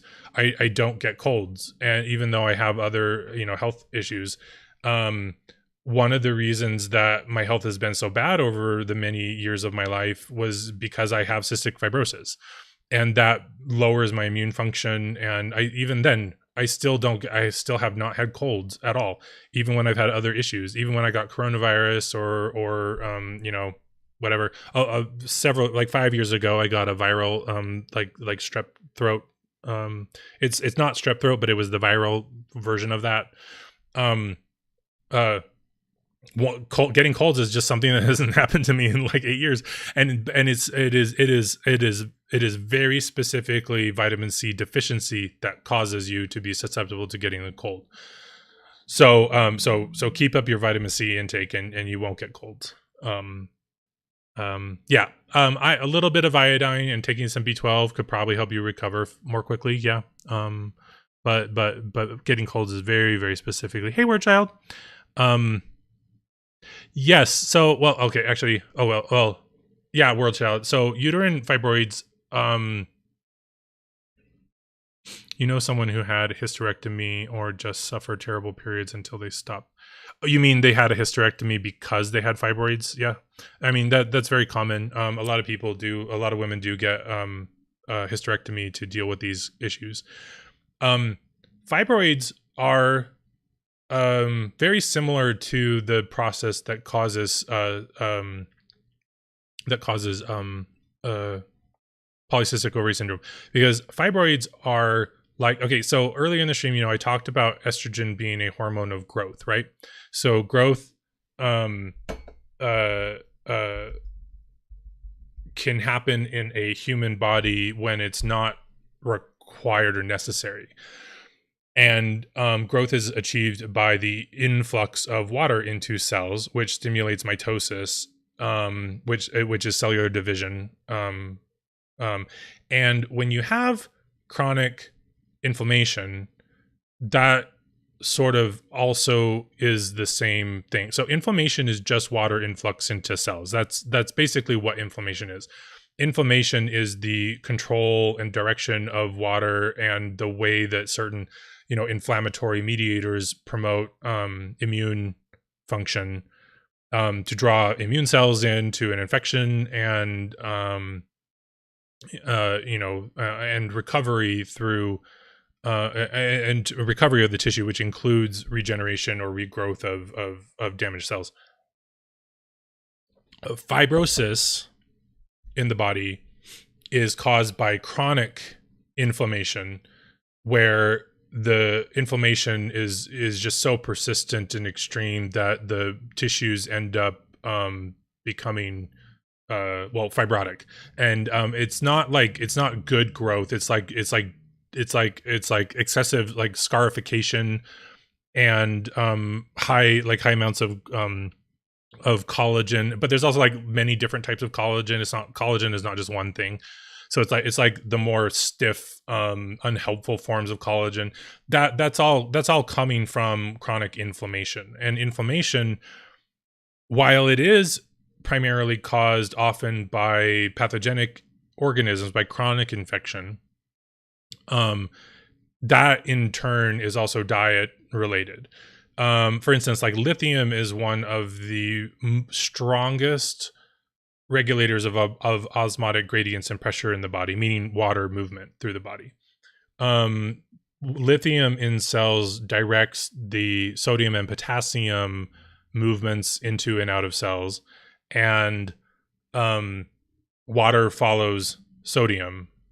And so lithium being a very strong regulator of sodium movement, if you become deficient in lithium, your cells become more susceptible to water intoxication and excessive influx of water into cells. And then but that is already caused by pathogenic infection, where the body's trying to, it creates inflammation around infection or injury in order to try to resolve it. If you're deficient in lithium, that response is excessive and inefficient and ineffective. So then you get chronic inflammation in an area, and then that causes fibrosis of tissue due to the chronic inflammation and the way that our cells respond to the influx of water in processes of growth, etc. So yes, yes, uterine fibroids are the same problem. Deficiency in progesterone caused by dietary and environmental stress, supported through eating healthy foods like nuts, which are high in lithium, and you can use a supplement, but it is not as effective as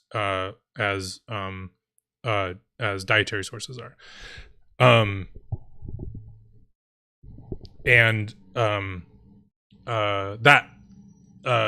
That helps your body handle the infection or the inflammation better to resolve that. And then you can support those dietary behaviors with supplements like progesterone, which help the body to normalize water distribution throughout the body, etc.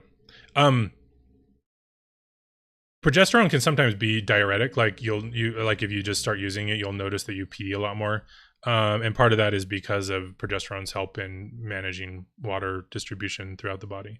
But that's like dependent on lithium. So if you're not getting enough dietary lithium, and interestingly, like a lot of you might know this, but some people don't know that there's associations with like municipal water levels of lithium an inverse association, meaning a negative association, meaning meaning it increases this, but sorry, I've been talking too long and my mouth is drying out. So municipalities that have reduced lithium content in their water supply have an increased rate of violent crime, because lithium is so important in many metabolic pathways which regulate inflammation. When you are deficient in lithium, your body is more susceptible to pathogenic infection and inflammation, and if that happens in neurological tissue, it can cause like neurological disease and emotional stress and psychosis. And so you get and also in some of my latest research, it appears that lithium also might be our primary factor for resisting parasitic infection. Our body does this really cool thing sometimes when it responds to infectious microbes. It intoxicates those microbes with a certain nutrient. So for instance, like an immune cell might actually like inject like a bacterial cell with like tons of zinc, and that zinc will just cause it to die from intoxication. I think that our body actually does that with lithium to parasites. I can't find any studies on this because I don't think anyone's ever suspected it, but through my experience and what I know, I think that might actually be the case. And especially because you get a lot of like political geopolitical conflict in areas of like the world that have that also have high parasitic distribution. And most of you hearing that might think I'm referring to third world countries. I'm not. I'm specifically also referring to like the entire southern part of the United States, from San Diego to Florida. You get a lot of metabolic disease, a lot of discontent, people who are viciously angry and divisive and hateful. And that's actually a big symptom of like specifically of parasitic infections. Toxoplasmosis, is it the Toxoplasmodium? Is that, I think that's the species genus, whichever it is, specifically like inhibits like cautionary behavior, and increases like risk taking, because that. Okay, so like that, like Toxoplasmodium, it's so fucking fascinating. So Toxoplasmodium has to. Am I saying that right? I'm gonna make sure I'm saying that right. Toxoplasmodium. Wait, Toxoplasma gondii. Is Toxoplasmodium? I don't know. That probably isn't correct. Okay, so Toxoplasma parasites can only replicate in cats, and this is really funny, interesting too, because like cats are not just like house cats. Everyone thinks it's like the house cats, but like there used to be like enormous cats that like lived everywhere in the world, like, you know, saber-toothed tigers, Smilodon species, and like as humans, like we were preyed upon also by those as well. You know, humans are not very often victims of lions or tiger attack predation anymore, even though it does kind of happen rarely. But like that's one of the reasons that like this specific parasite like also exists in the world, and like and it still transmits through smaller feline species. One of its primary okay, so it can only replicate in the guts of cats, but it can and does infect lots of other animals in its life cycle. And specifically, there was an article posted actually recently too about this, that like scientists found out that like a lot of the alpha members of wolf packs were infected with toxoplasmosis, and they hypothesized that was responsible for their dominance of the pack because of the effect of toxoplasmosis on alleviating fear. But because we like idealize wolves and alphas, and they were implying that this was a good thing to be infected by toxoplasmosis. But like, for instance, though, like in mice, what this ends up doing, like this parasite causes mice to be less afraid of cats. So they actually like they don't run away from cat urine or avoid places where cats frequent, and that makes them more susceptible to being eaten by cats. Because they get psychologically disturbed by this, it interrupts their survival instincts. And that's not a good thing. But humans also are widely infected by toxoplasmosis, like everywhere. Like, and parasites love warm, humid. They thrive and are very prolific in warm and humid environments. And so you don't get so much in like Southern California because it's kind of dry, but especially but these kinds of parasites do exist in developed communities, especially because guess what? A lot of parasites are not actually susceptible to the chlorinated treatment of drinking water.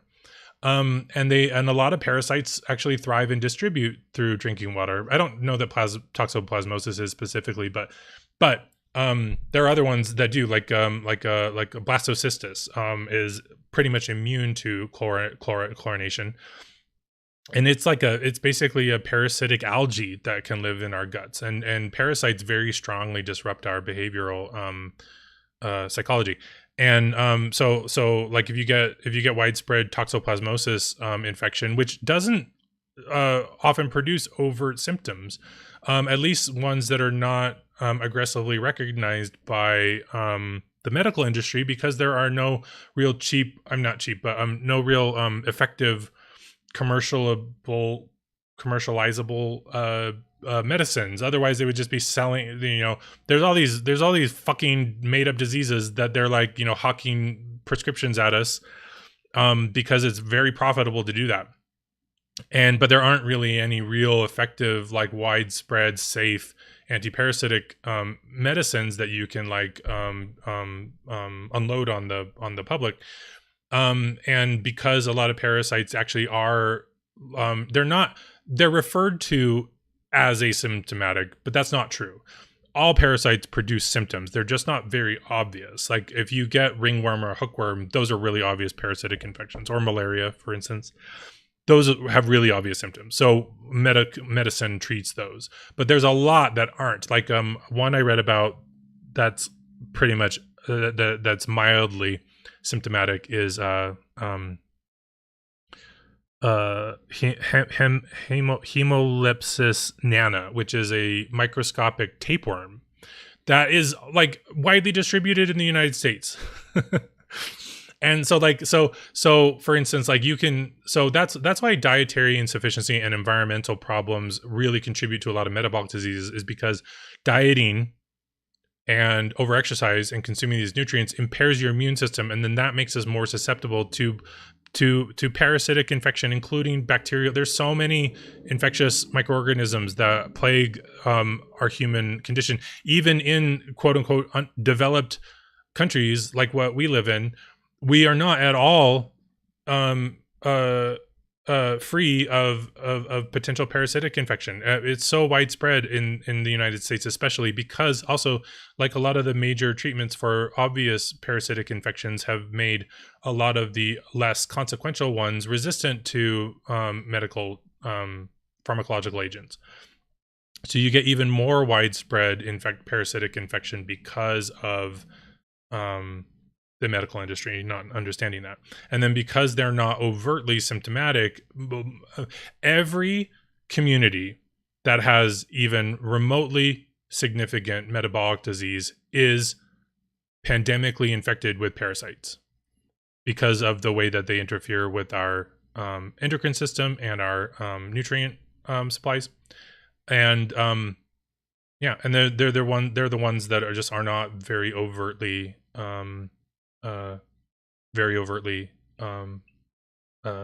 symptomatic. For instance, like, you know, in like there are even parasites that can colonize the lungs and get coughed out every time that you cough and stuff like that. So yeah, anyway, so like stuff like fibrosis and endometriosis and polycystic ovary syndrome and just any metabolic disease likely have also parasitic underpinnings. And the solution to that is not to go take anti-parasitic medications and directly try to kill those pathogenic organisms. You have to support our natural immune. I mean, you can and still should get treated if you get really obvious, like, life-threatening parasitic infections, of course. The key to resisting, like, because we are never not exposed to parasites. They're everywhere. I mean, for instance, like I used to go to Lake Powell with my family a lot here in Utah. Every summer we would go down there several times a summer. And what are the, I need to look at the name of this, parasites in freshwater snails. I forgot the name of this one. So like one of the ones that you can get from freshwater snails is schistosomyces. That's not the only one. Oh wait, there's yeah, because there's a lot.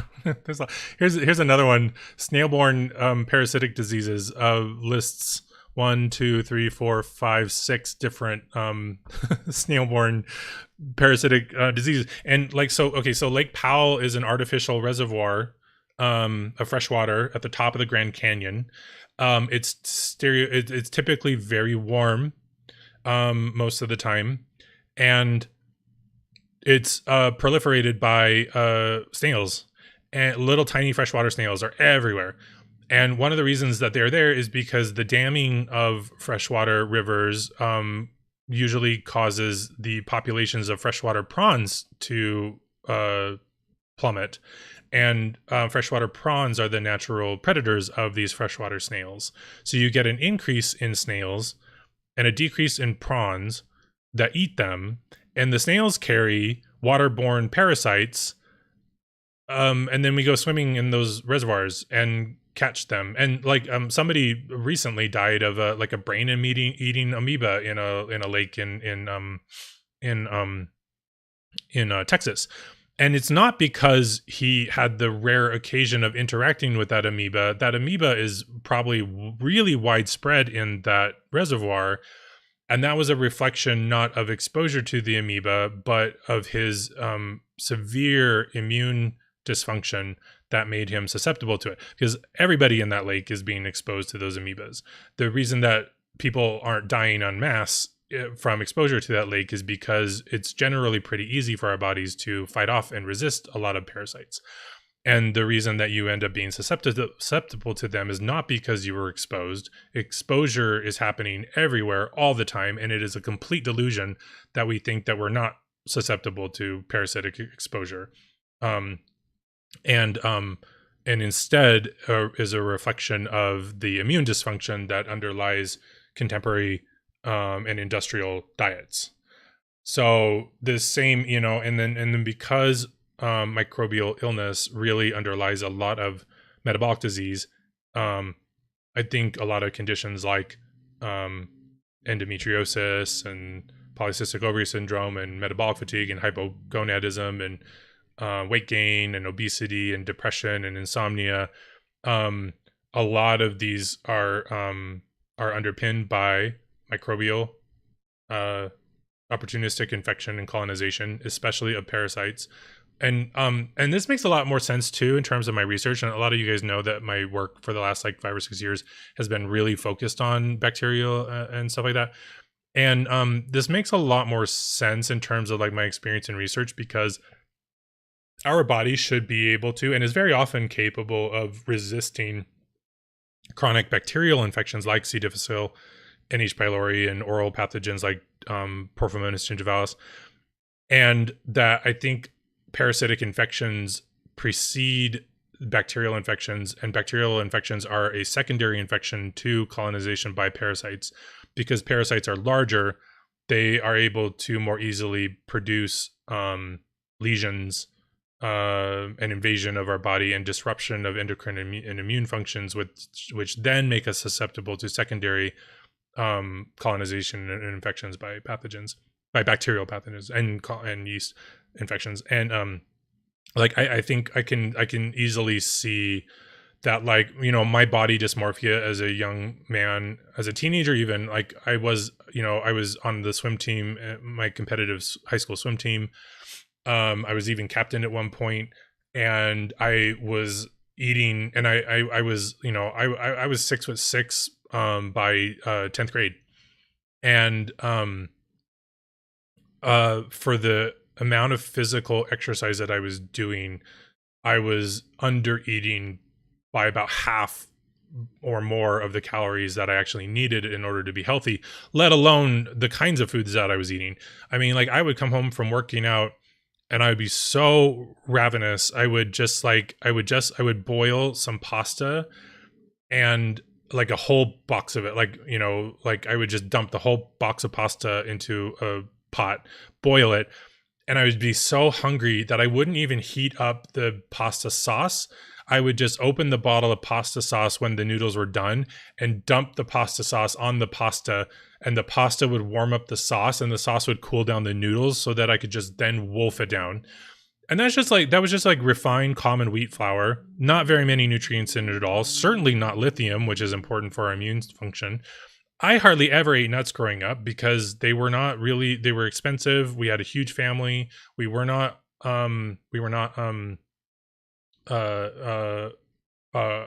very wealthy very often.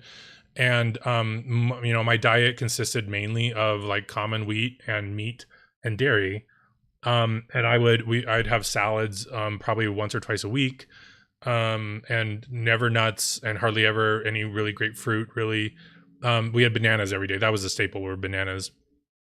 And going to Lake Powell, that's like infested with parasitic carrying hosts of snails that are hosts to so many snails that are hosts to freshwater mollusks that are hosts to a myriad of human capable infecting parasites.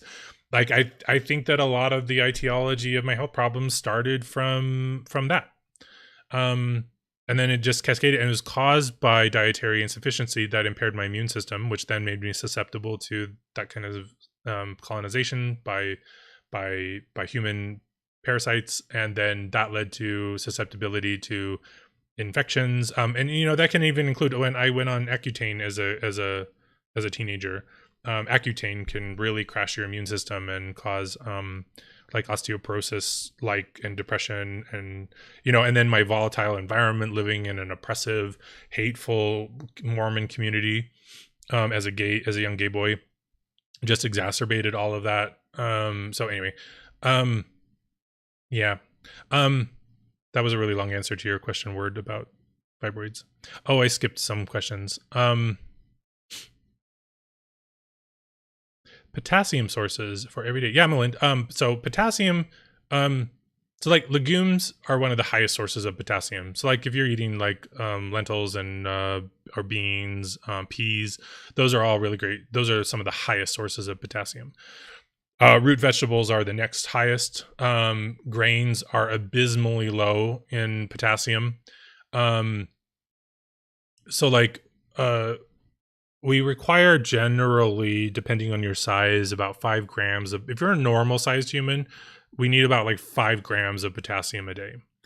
And for comparison, a cup of wheat contains only about 150 milligrams of potassium.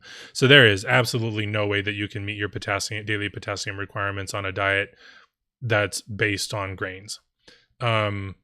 Grains are delicious and they're yummy, and they can have lithium and zinc and vitamin E in them. But like that's again, like, I was a competitive swimmer, training. Like my first year of swimming, we didn't train this hard, but the second and third year we were doing we did pre-morning workouts and then lifted weights during our period, our period 4 swim team during the day, and then go swim after as well. And I was doing this on a diet based on grains and dairy and meat, which is very insufficient for daily potassium needs. So like legumes are legumes have like a cup of like beans has like 2 grams of potassium in them.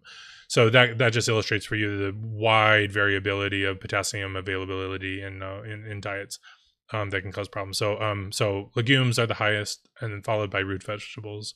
Like a sweet potato, a cup of sweet potato has like 600 milligrams. So it's not as much. It's not even close as much as is in legumes, but it's still way better than like grains.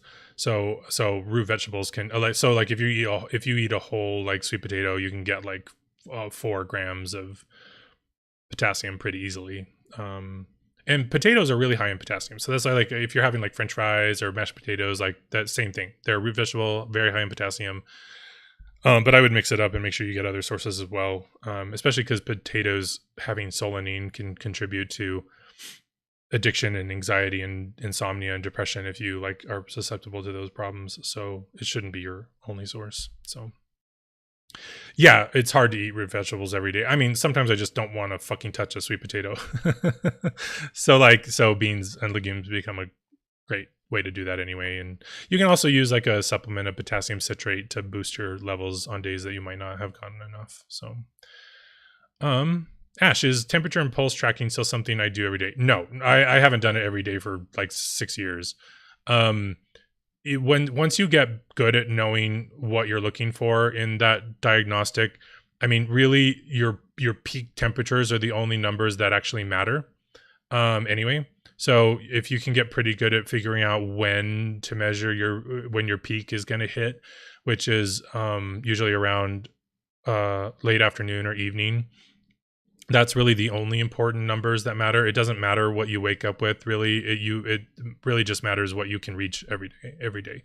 It can help to do the whole diagnostic, and you should do it when you're first starting out, or if you're dealing with significant metabolic problems.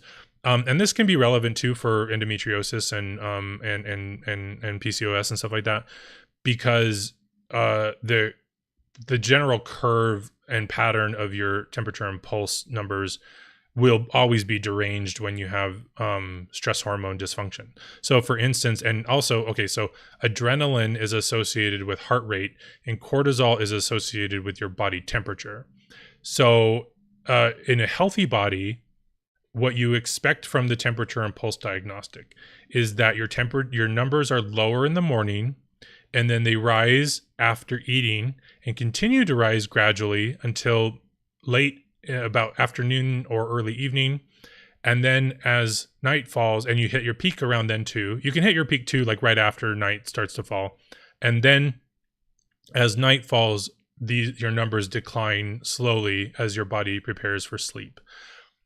And those two curves should move together as well. So your pulse and temperature both move together as you eat and are more awake and exposed to sunlight throughout the day. If those curves do not move together, they can reflect derangements in the specific derangements in the endocrine system. So if you, for instance, have high pulse in the morning, and like lower temperature, that means you have high adrenaline. And if your temperatures are higher in the morning, that means you have high cortisol. Because adrenaline releases glucose from glycogen storage, so that fuels your heart rate. And then cortisol catabolizes your muscle, and the body's response to that is to also lower the metabolic rate, the heart rate, like that measure, but keeps your temperature high so that you don't die, because our body has to be warm, remember, in order to function properly. And so seeing those curves can greatly inform you to what your endocrine system is doing and where you need to go to make progress. And so if you are severely metabolically ill, using the full daily diagnostic can be very informative, especially because a lot of us, we try to use subjective data, like how you feel or how you look, how big your waist is, to inform our health decisions. But that is not empirical data. That is subjective. For instance, too, some people even, like, you can use what your perception of temperature is, and that's also not useful either. People will be like, oh, I did something and made me feel really cold, but your temperature sensors are in your skin, and they don't reflect your core temperature at all. The prime demonstration of this is when you have a fever. When you have a fever, your temperature gets up to like 102, 103, 104, but you start shivering and you feel really cold. And so the temperature you feel is not a useful diagnostic data point to inform your health issues. I think someone mentioned actually specifically the other day that I was coaching that they had used progesterone and they felt cold afterward. And so then they didn't use it, but they didn't measure their body temperature. And so one of the reasons that might occur is that because progesterone promotes higher metabolic health, it helps to constrain heat to the core instead of losing it to the environment. So it would actually raise your core temperature, but your skin might feel cold because you're no longer losing heat. Because when we lose heat, that heat is passing through the skin. So it can actually, and this is a big common misconception, especially for women. Like if you're having if you're in menopause or perimenopause, women and people who treat women in these conditions think of a hot flash as overheating, and that is not what's happening at all. When you have a hot flash, and I had hot flashes as a 34-year-old man because I had cancer and I experienced a lot of these same symptoms. When you have a hot flash, what is going on is you're actually losing heat. So that heat passing through the skin makes you sweat and feel hot, but your body's actually cooling down. So a lot of women who have hot flashes will like drink cold soda and use a lot of ice. But when you're doing that, you're actually plummeting the body temperature even more. And that makes your health problems even worse because you're cooling the body down too much. The body needs to be almost 100 degrees Fahrenheit at its peak. Not in the mornings, obviously, but like at its peak every day it needs to reach almost 100 fucking degrees in order to be metabolically well. And when you have metabolic problems and you're losing heat, that's part of the reason why you're having problems. And that's why also we retain more body fat, is because your body knows that you're losing heat and you can't retain it, so it's increasing fat deposition in order to insulate against that heat loss. But you still lose it anyway when your metabolism is too low to generate enough heat and regulate like blood circulation to the periphery in order to prevent heat loss through the skin. So so going by how you feel is often not useful at all. So if you are having metabolic problems, you need to use the temperature and pulse diagnostic. That will greatly inform you as to what exactly is going on in your body. And it's not subjective. And also, like I recommend in my book, like don't use like forehead thermometers or underarm thermometers. Those are not useful. The skin is always at least several degrees lower than the core. The underarm is not your core temperature. It too will be colder than your actual core. Under the tongue is the most reliable because that blood is coming right up out of your heart, and your body does not constrict blood flow to the brain. Because the brain needs to be hot as well. So that blood passing right through the back of your throat is one of the best ways to measure temperature. Obviously, your oral temperature will decline if you have eaten any food or drinking any water. Even if you've drunk hot liquids, that will still cool down your oral temperature. So you shouldn't do it around eating and drinking at all. But generally, it is the most effective place to measure that. So it is helpful to use that. But no, I like my body temperature has been every once in a while I'll measure it, like just to see. But like my temperatures are so stable and normal that I haven't used that data in a really long time. So yeah. What else? I think I might have covered everything. Ask questions if you want me to continue, because I'll end as soon as they stop. Although my voice is getting really dry, so I'm gonna probably stop soon. Actually, I guess I have covered all the questions. Thanks for the gynocentric episode. Yeah, you're welcome. Word, I think you are a woman, aren't you? Or I don't know actually. I knew most of the people that were here early were all men, so like I didn't have anybody that was actually, the audience member for this subject. But oh wait, you said you had a cervix exam, so yeah, I think you are female. I think if I'm remembering from your past chats that yeah.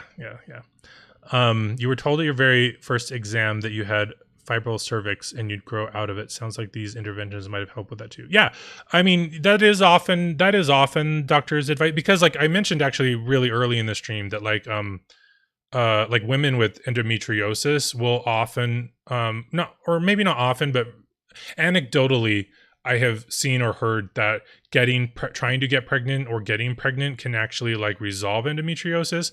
And that's precisely because pregnancy triggers, if it can, high progesterone production. So you can achieve that same thing by supplementing progesterone and fixing your diet so your body can make progesterone on its own. And so then doctors just anecdotally say, oh, you'll grow out of it because yes, like it can spontaneously cure itself. With dietary changes and environmental changes, or trying to get pregnant and going through miscarriages can eventually like solve it, because that ends up raising your progesterone production. Yeah, but if you don't have those issues, and that's not a guarantee, like just relying on that. So that's why you have to have specific dietary changes, sustain your eating habits, don't diet, don't overexercise, get plenty of sunshine. And then use supplemental pregnenolone and or progesterone.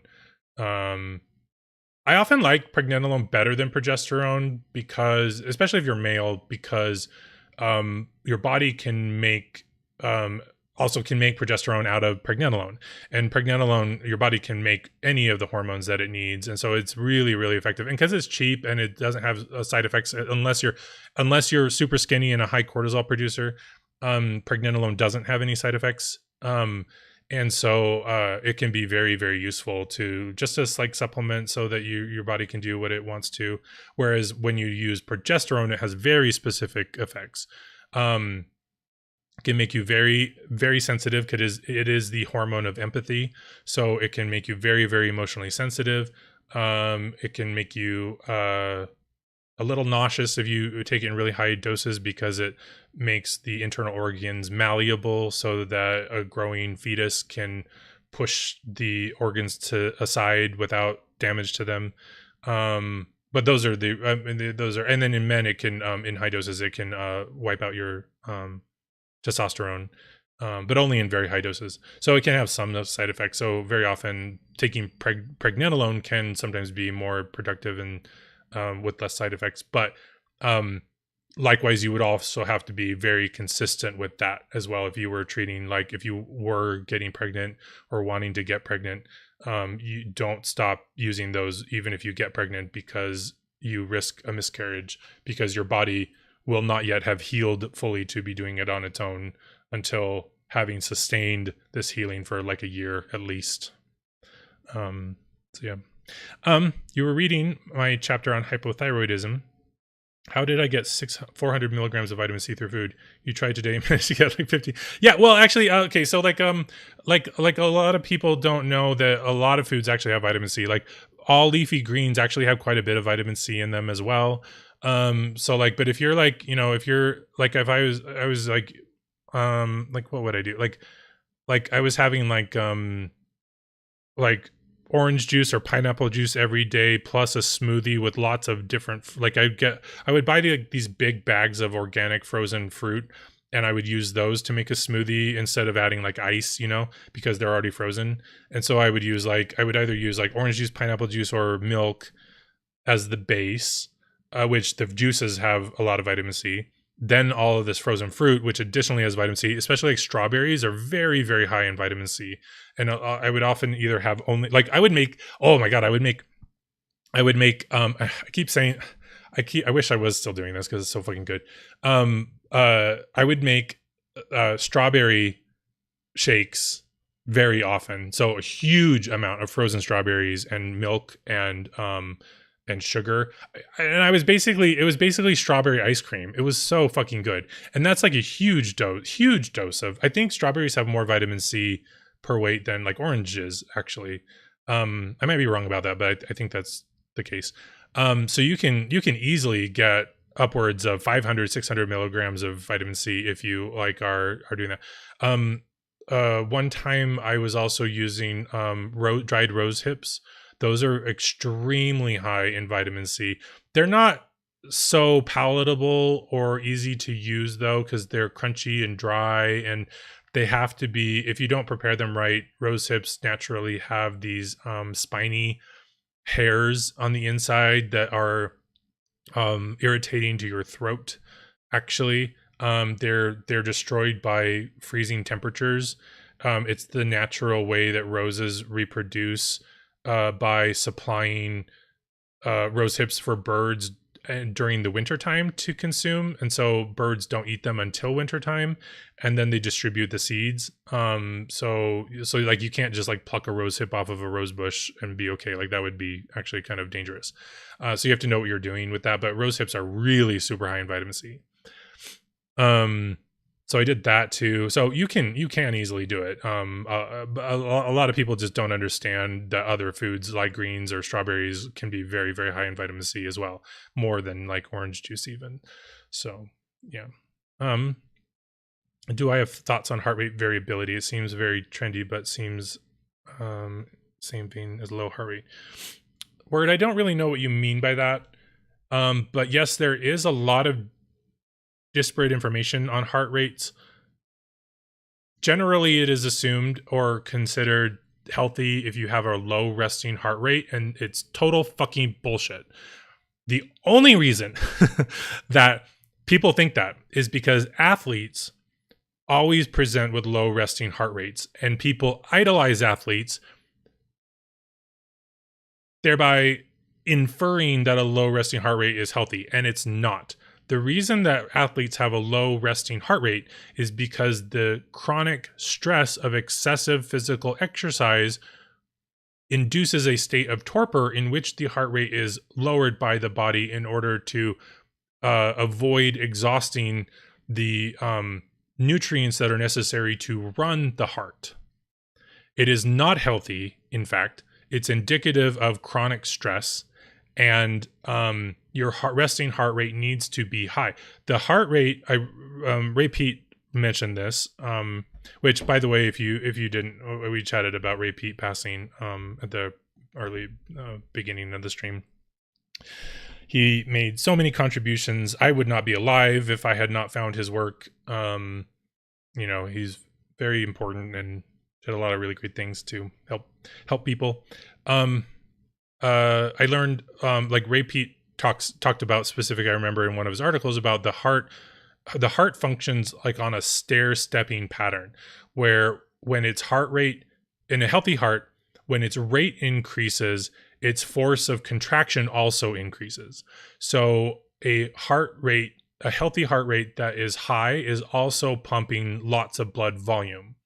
But in a heart that is stressed, you either lose that stair-step correlation, where the rate might be fast, but it's not actually relaxing fully and it's not contracting hard. So it's actually sometimes when you're metabolically stressed, like you might have a high heart rate, but you can barely even feel it. Like if you put your fingers on your is it the carotid artery? You can barely feel anything because the force of the contraction is very weak and it's not filling up. Your heart is not actually filling up fully, and so you're not pumping a lot of blood, even though it is pumping fast. And that's because the heart is weakened and stressed and damaged. And then conversely, in like athletes and people who have very low heart rates, it's very low because it takes longer for the heart to relax and fully fill with blood. And so you're not getting adequate blood circulation. A lot of people think of the heart in the same way that they think of skeletal muscles, where when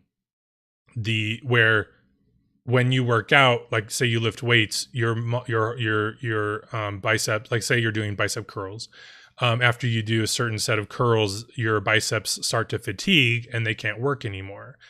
People think of the heart as being just like that, and that's exactly opposite of how the heart works. Heart muscles are designed to work constantly. They work best when they are contracting repeatedly. And so a lot of people think that like having a lower heart rate actually means that your heart is getting to rest in between beats. That's not true at all. Heart muscles automatically contract consistently, constantly, when they are working properly. And when you have a high resting heart rate that is also forceful, that is indicative of optimal heart muscle function, because the cells of the heart are being supplied with adequate nutrients in order to form their automatic function. They don't fatigue from working. They fatigue from lack of nutrients, including oxygen and nutrient elements, sodium and calcium and phosphorus and all of that stuff. And when you're an athlete, you usually are overusing your metabolic nutrients plus inducing metabolic torpor through the elicitation of high stress hormones. And so then that cuts off nutrient supply to the heart. And so then the heart slows down because it doesn't have adequate nutrient supply. Yeah. So there is a lot of like misinformation or misunderstanding about how the heart works and its rate and all that stuff. And and usually it's all wrong. And, yeah, so, yeah, you're welcome. This was pretty informative even for us, since some concepts aside from a few. Oh, you mean for men? Yeah. And that's one of the things too. I find this very interesting, especially in the current political climate in which the conservative right are vilifying and exploiting transgender people and subjecting them to political violence. It's absolutely insane. The conception of a lot of conservative people's and religious people's idea of gender and sex. There are so many similarities between male and female. Male and female attributes are always just different iterations of the same tissue. For instance, like the clitoris is the same as the penis in a male. Like it's just a smaller penis. It differentiates into a clitoris rather than a penis. The scrotal skin on a male is, I think it's the labial skin in a vagina. I don't remember exactly, but like they are the same tissue. They are just differentiated differently. It's why males have fucking nipples and mammary glands. Like, as human beings, we're all based on the same fundamental architectural biology, and your hormones are what differentiate those into different gender specific features, and not inherent immutable biological stereotypes. Gender isn't even determined by genetics. Like, it's a fundamental misunderstanding of how biology works and how gender works, and this leads to metabolic problems. Like, everyone who thinks that being male or being female or being straight is immutable also doesn't understand how hormones affect your metabolic health. So they end up staying fat and having a difficult time losing weight or being in shape or healing thyroid disease, because your understanding of biology is based on a religious book that has absolutely no understanding of human biology. That's why you continue to persist with health problems. Is why all the guys that are on forums that promote no FAP as like, it's fucking insane to think that your masturbation habits affect your biology. It's so fucking stupid. It is completely antithetical to how the human body works. Jerking off does not affect your endocrine function. Your endocrine function affects your impulse for jerking off. It's exactly the opposite direction. And because they misunderstand it, they continue to persist with emotional stress and never solve their health problems, because it has nothing to do with that kind of behavior. It's your diet and your eating habits and your mental stress that causes those endocrine disruptions. And that kind of ideology about life feeds into the psychological endocrine stress. Because if you think it's bad to jerk off, when you jerk off, you feel bad, and that stimulates cortisol and serotonin and adrenaline, instead of the oxytocin and dopamine that it would normally stimulate in a person without psychological trauma. And your diet and environment feed into that greatly. And like I talked about at the first of the stream, there is no such thing as sex addiction. Sex addiction is a biological compulsion by a metabolically ill body to try to promote procreation before the imminent expiry of the adult. We don't die as easily as we do from metabolic disease though anymore, because we have adequate nutrition and access to medical care. So you can persist as a male or female for years, even decades, with the kind of metabolic stress that promotes sexual compulsion. So it appears like it's addiction, but it's not. It's actually your body trying to motivate you to impregnate or get impregnated as much as possible, because you're going to fucking die soon. But then you don't end up dying. And so then you end up living with it for years and years and years and years. And all you have to do to address it, you cannot affect those systems by whether or not you jerk off or not. It's affected by your dietary habits and your access to sunshine. I mean, if you are starving yourself and you're not eating enough carbohydrate, especially, and you're chronically indoors and you don't get sunlight every day, those are the stresses that cause that situation. So, this entire misconception of how sex and gender are created in the body, lead not only to bigotry and prejudice, but also to persistent metabolic conditions, because you have to understand how the endocrine system actually works if you want to affect it. and it's not affected by nofap. It's so fucking stupid. And then, you know, and I feel really bad too for people like that, because you know, if you are a proponent of that and you've done that, if you are honest with yourself, part of the motivation for being susceptible to that or being engaged in that kind of community is because you feel guilty about sex. You have sex shame from your upbringing that taught you to think of sex as being dirty and bad and has consequences like that, and it doesn't. That's not how the human body works. A lot of the vilification of sex that's in religion kind of did originate from like altruistic or not well, yeah, from altruistic motivations, because like, you know, sexual activity can risk the contraction of sexual diseases. So like we were taught, so religion came to encompass a lot of that by trying to help prevent people from being exposed to sexually transmitted diseases. But and then that evolved into incorrect moralizing about sex in ways that cause more harm than not. There was a guy on TikTok that went viral a few days ago who like very handsome in his 20s, just built like a truck, chatting with his friend about how he thinks that looking at gay porn turned him gay. And like dude, like straight guys don't look at gay porn. They look at straight porn. Gay guys look at gay porn. Or bisexual guys look at gay porn. It doesn't make you gay. Like if you looking at porn, you don't want to look, you want to look at your preference, right?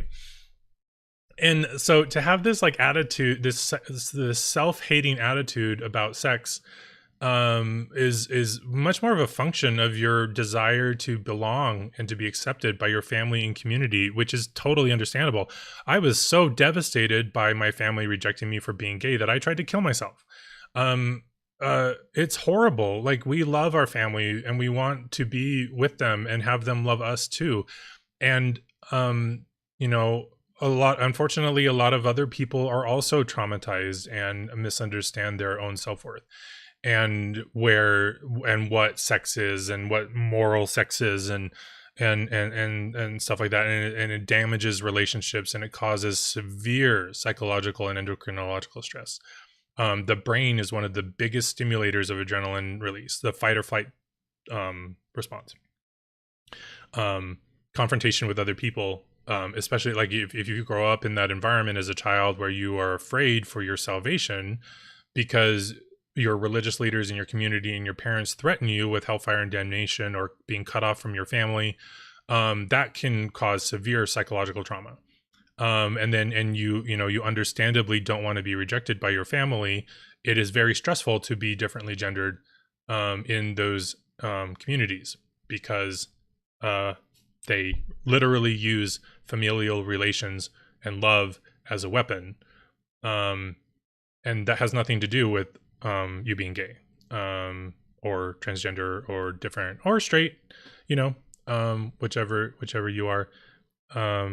It's just weaponized by people who also are traumatized and hate themselves and don't understand what sex and morality really are, and are afraid of death and stuff like that. But anyway, Ash, how about winter sunshine? Is this type of light sufficient for good health in the UK? No, it's good to get it as much as you can, of course. But it is when the sun dips into the horizon, as it does during wintertime, our body receives less of the red spectrum, the warm spectrum of wavelengths. Warm not meaning temperature, but color temperature, which is whether or not a light is like blue or on the blue side or more on the warm red side.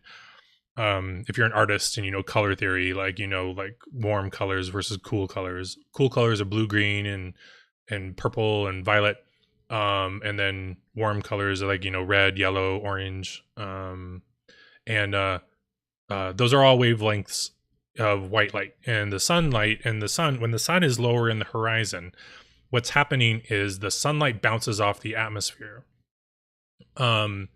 and the red wavelengths don't reach us. They're not as direct, so they bounce off the atmosphere. But the UV lights, which have a higher, the colder spectrum of wavelengths and more in the UV range, have a higher energy frequency, so they penetrate the atmosphere more. So in the wintertime, you actually get more UV exposure and less you're getting the same UV exposure as you are the rest of the year, but you're getting reduced warm spectrum colors. And then this stimulates metabolic changes in a lot of animals, especially birds and mammals. Birds' genitals grow and shrink with this change in seasons. Male genitals. I don't know about the female versions. I know it, but I know it happens to like the male genitals in birds. An increase in, but this actually happens in humans too. In males, your balls and cock get bigger if you ever are exposed to more. It really does happen. If you're exposed to more red light. That's why you get these psycho crazies that are like tanning, testicle tanning.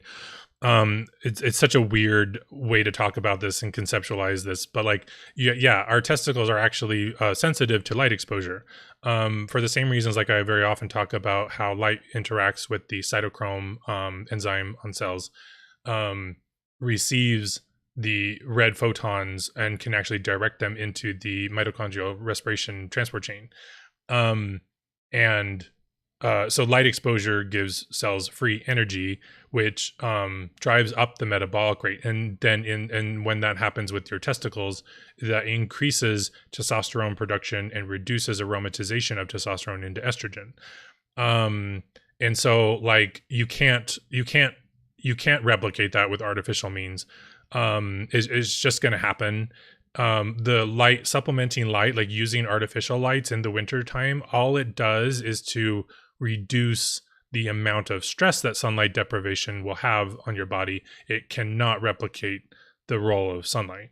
And a lot of people misunderstand that, especially since we live in work-centric cultures very often, where we want to be inside and working all day long. It's just not compatible with human health. You have to get daily sunshine, but it is okay to endure the effects of wintertime. Our body is designed to handle winterness. And so if you have a temporary lack of sunshine in the wintertime, I know I've coached people like even from Norway.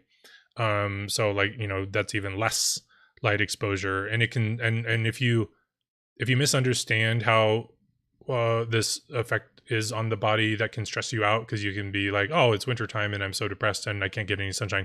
That's not really how it works. You'll be fine.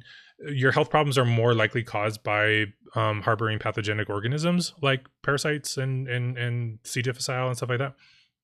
And you can use supplemental lights, but you need to use supplemental lights that are in the warm spectrum. Like I said, in the wintertime, you're getting the same amount of blue cold spectrum UV radiation.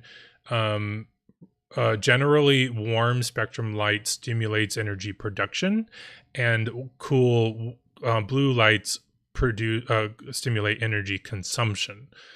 So if you're exposed to like fluorescent lighting and other cool spectrum lights, a lot of like so-called vitamin D lamps are in the cool spectrum. So if you're like using that for like your supplemental light exposure, even supposed like sun, those lamps that are supposed to replicate sunlight, I think that their wavelengths are what the light, they're replicating the light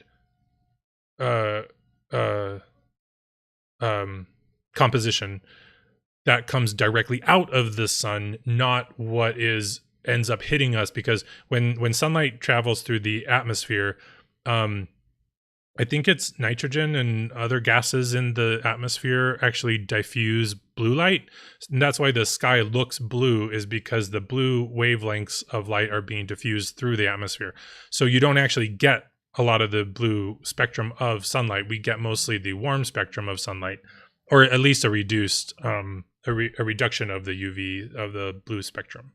And so in wintertime, especially if you say for instance you work somewhere that has a lot of fluorescent lighting, you'll get even more stressed out by wintertime because of the severe, not only the severe reduction in exposure to the warm wavelengths, and again, color temperature, not temperature, heat temperature, of light, in addition to being exposed to even more blue spectrum light, it's causing your body to consume a lot of energy and not making a lot of energy. So you get really fatigued and exhausted during the wintertime.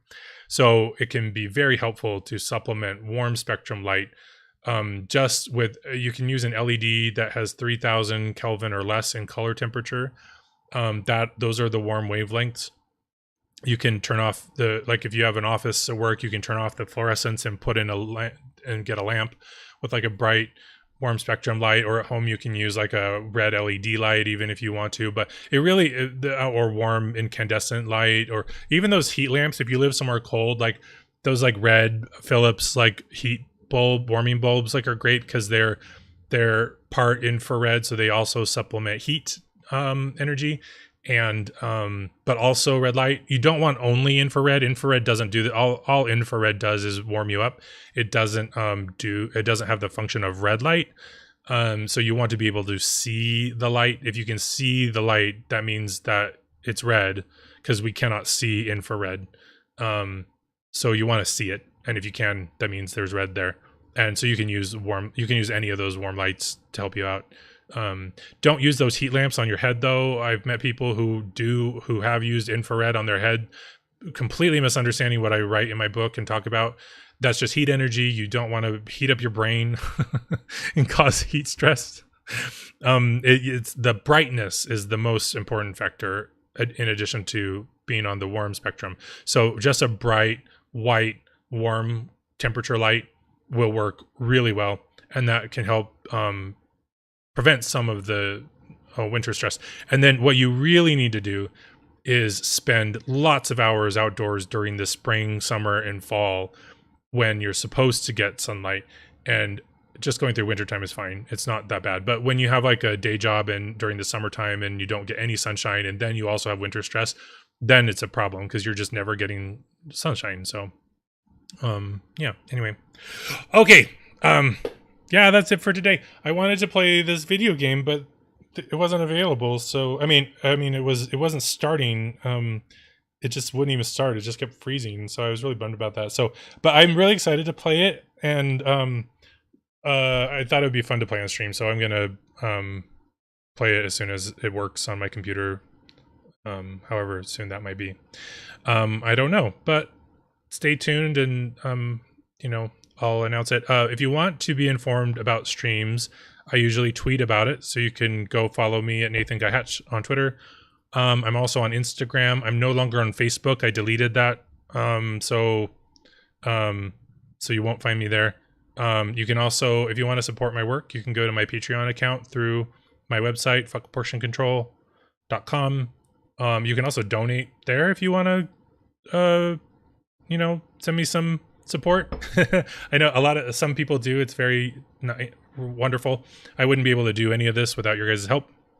So I really appreciate you even hanging out and participating in streams. I know a lot of you refer my work to people, and even when they also treat you like you're crazy, because that happens to me a lot as well. So I really appreciate you guys' help a lot, and this was really fun. So I will see you guys next stream, and I hope that you guys have a good weekend. And until I see you again next time.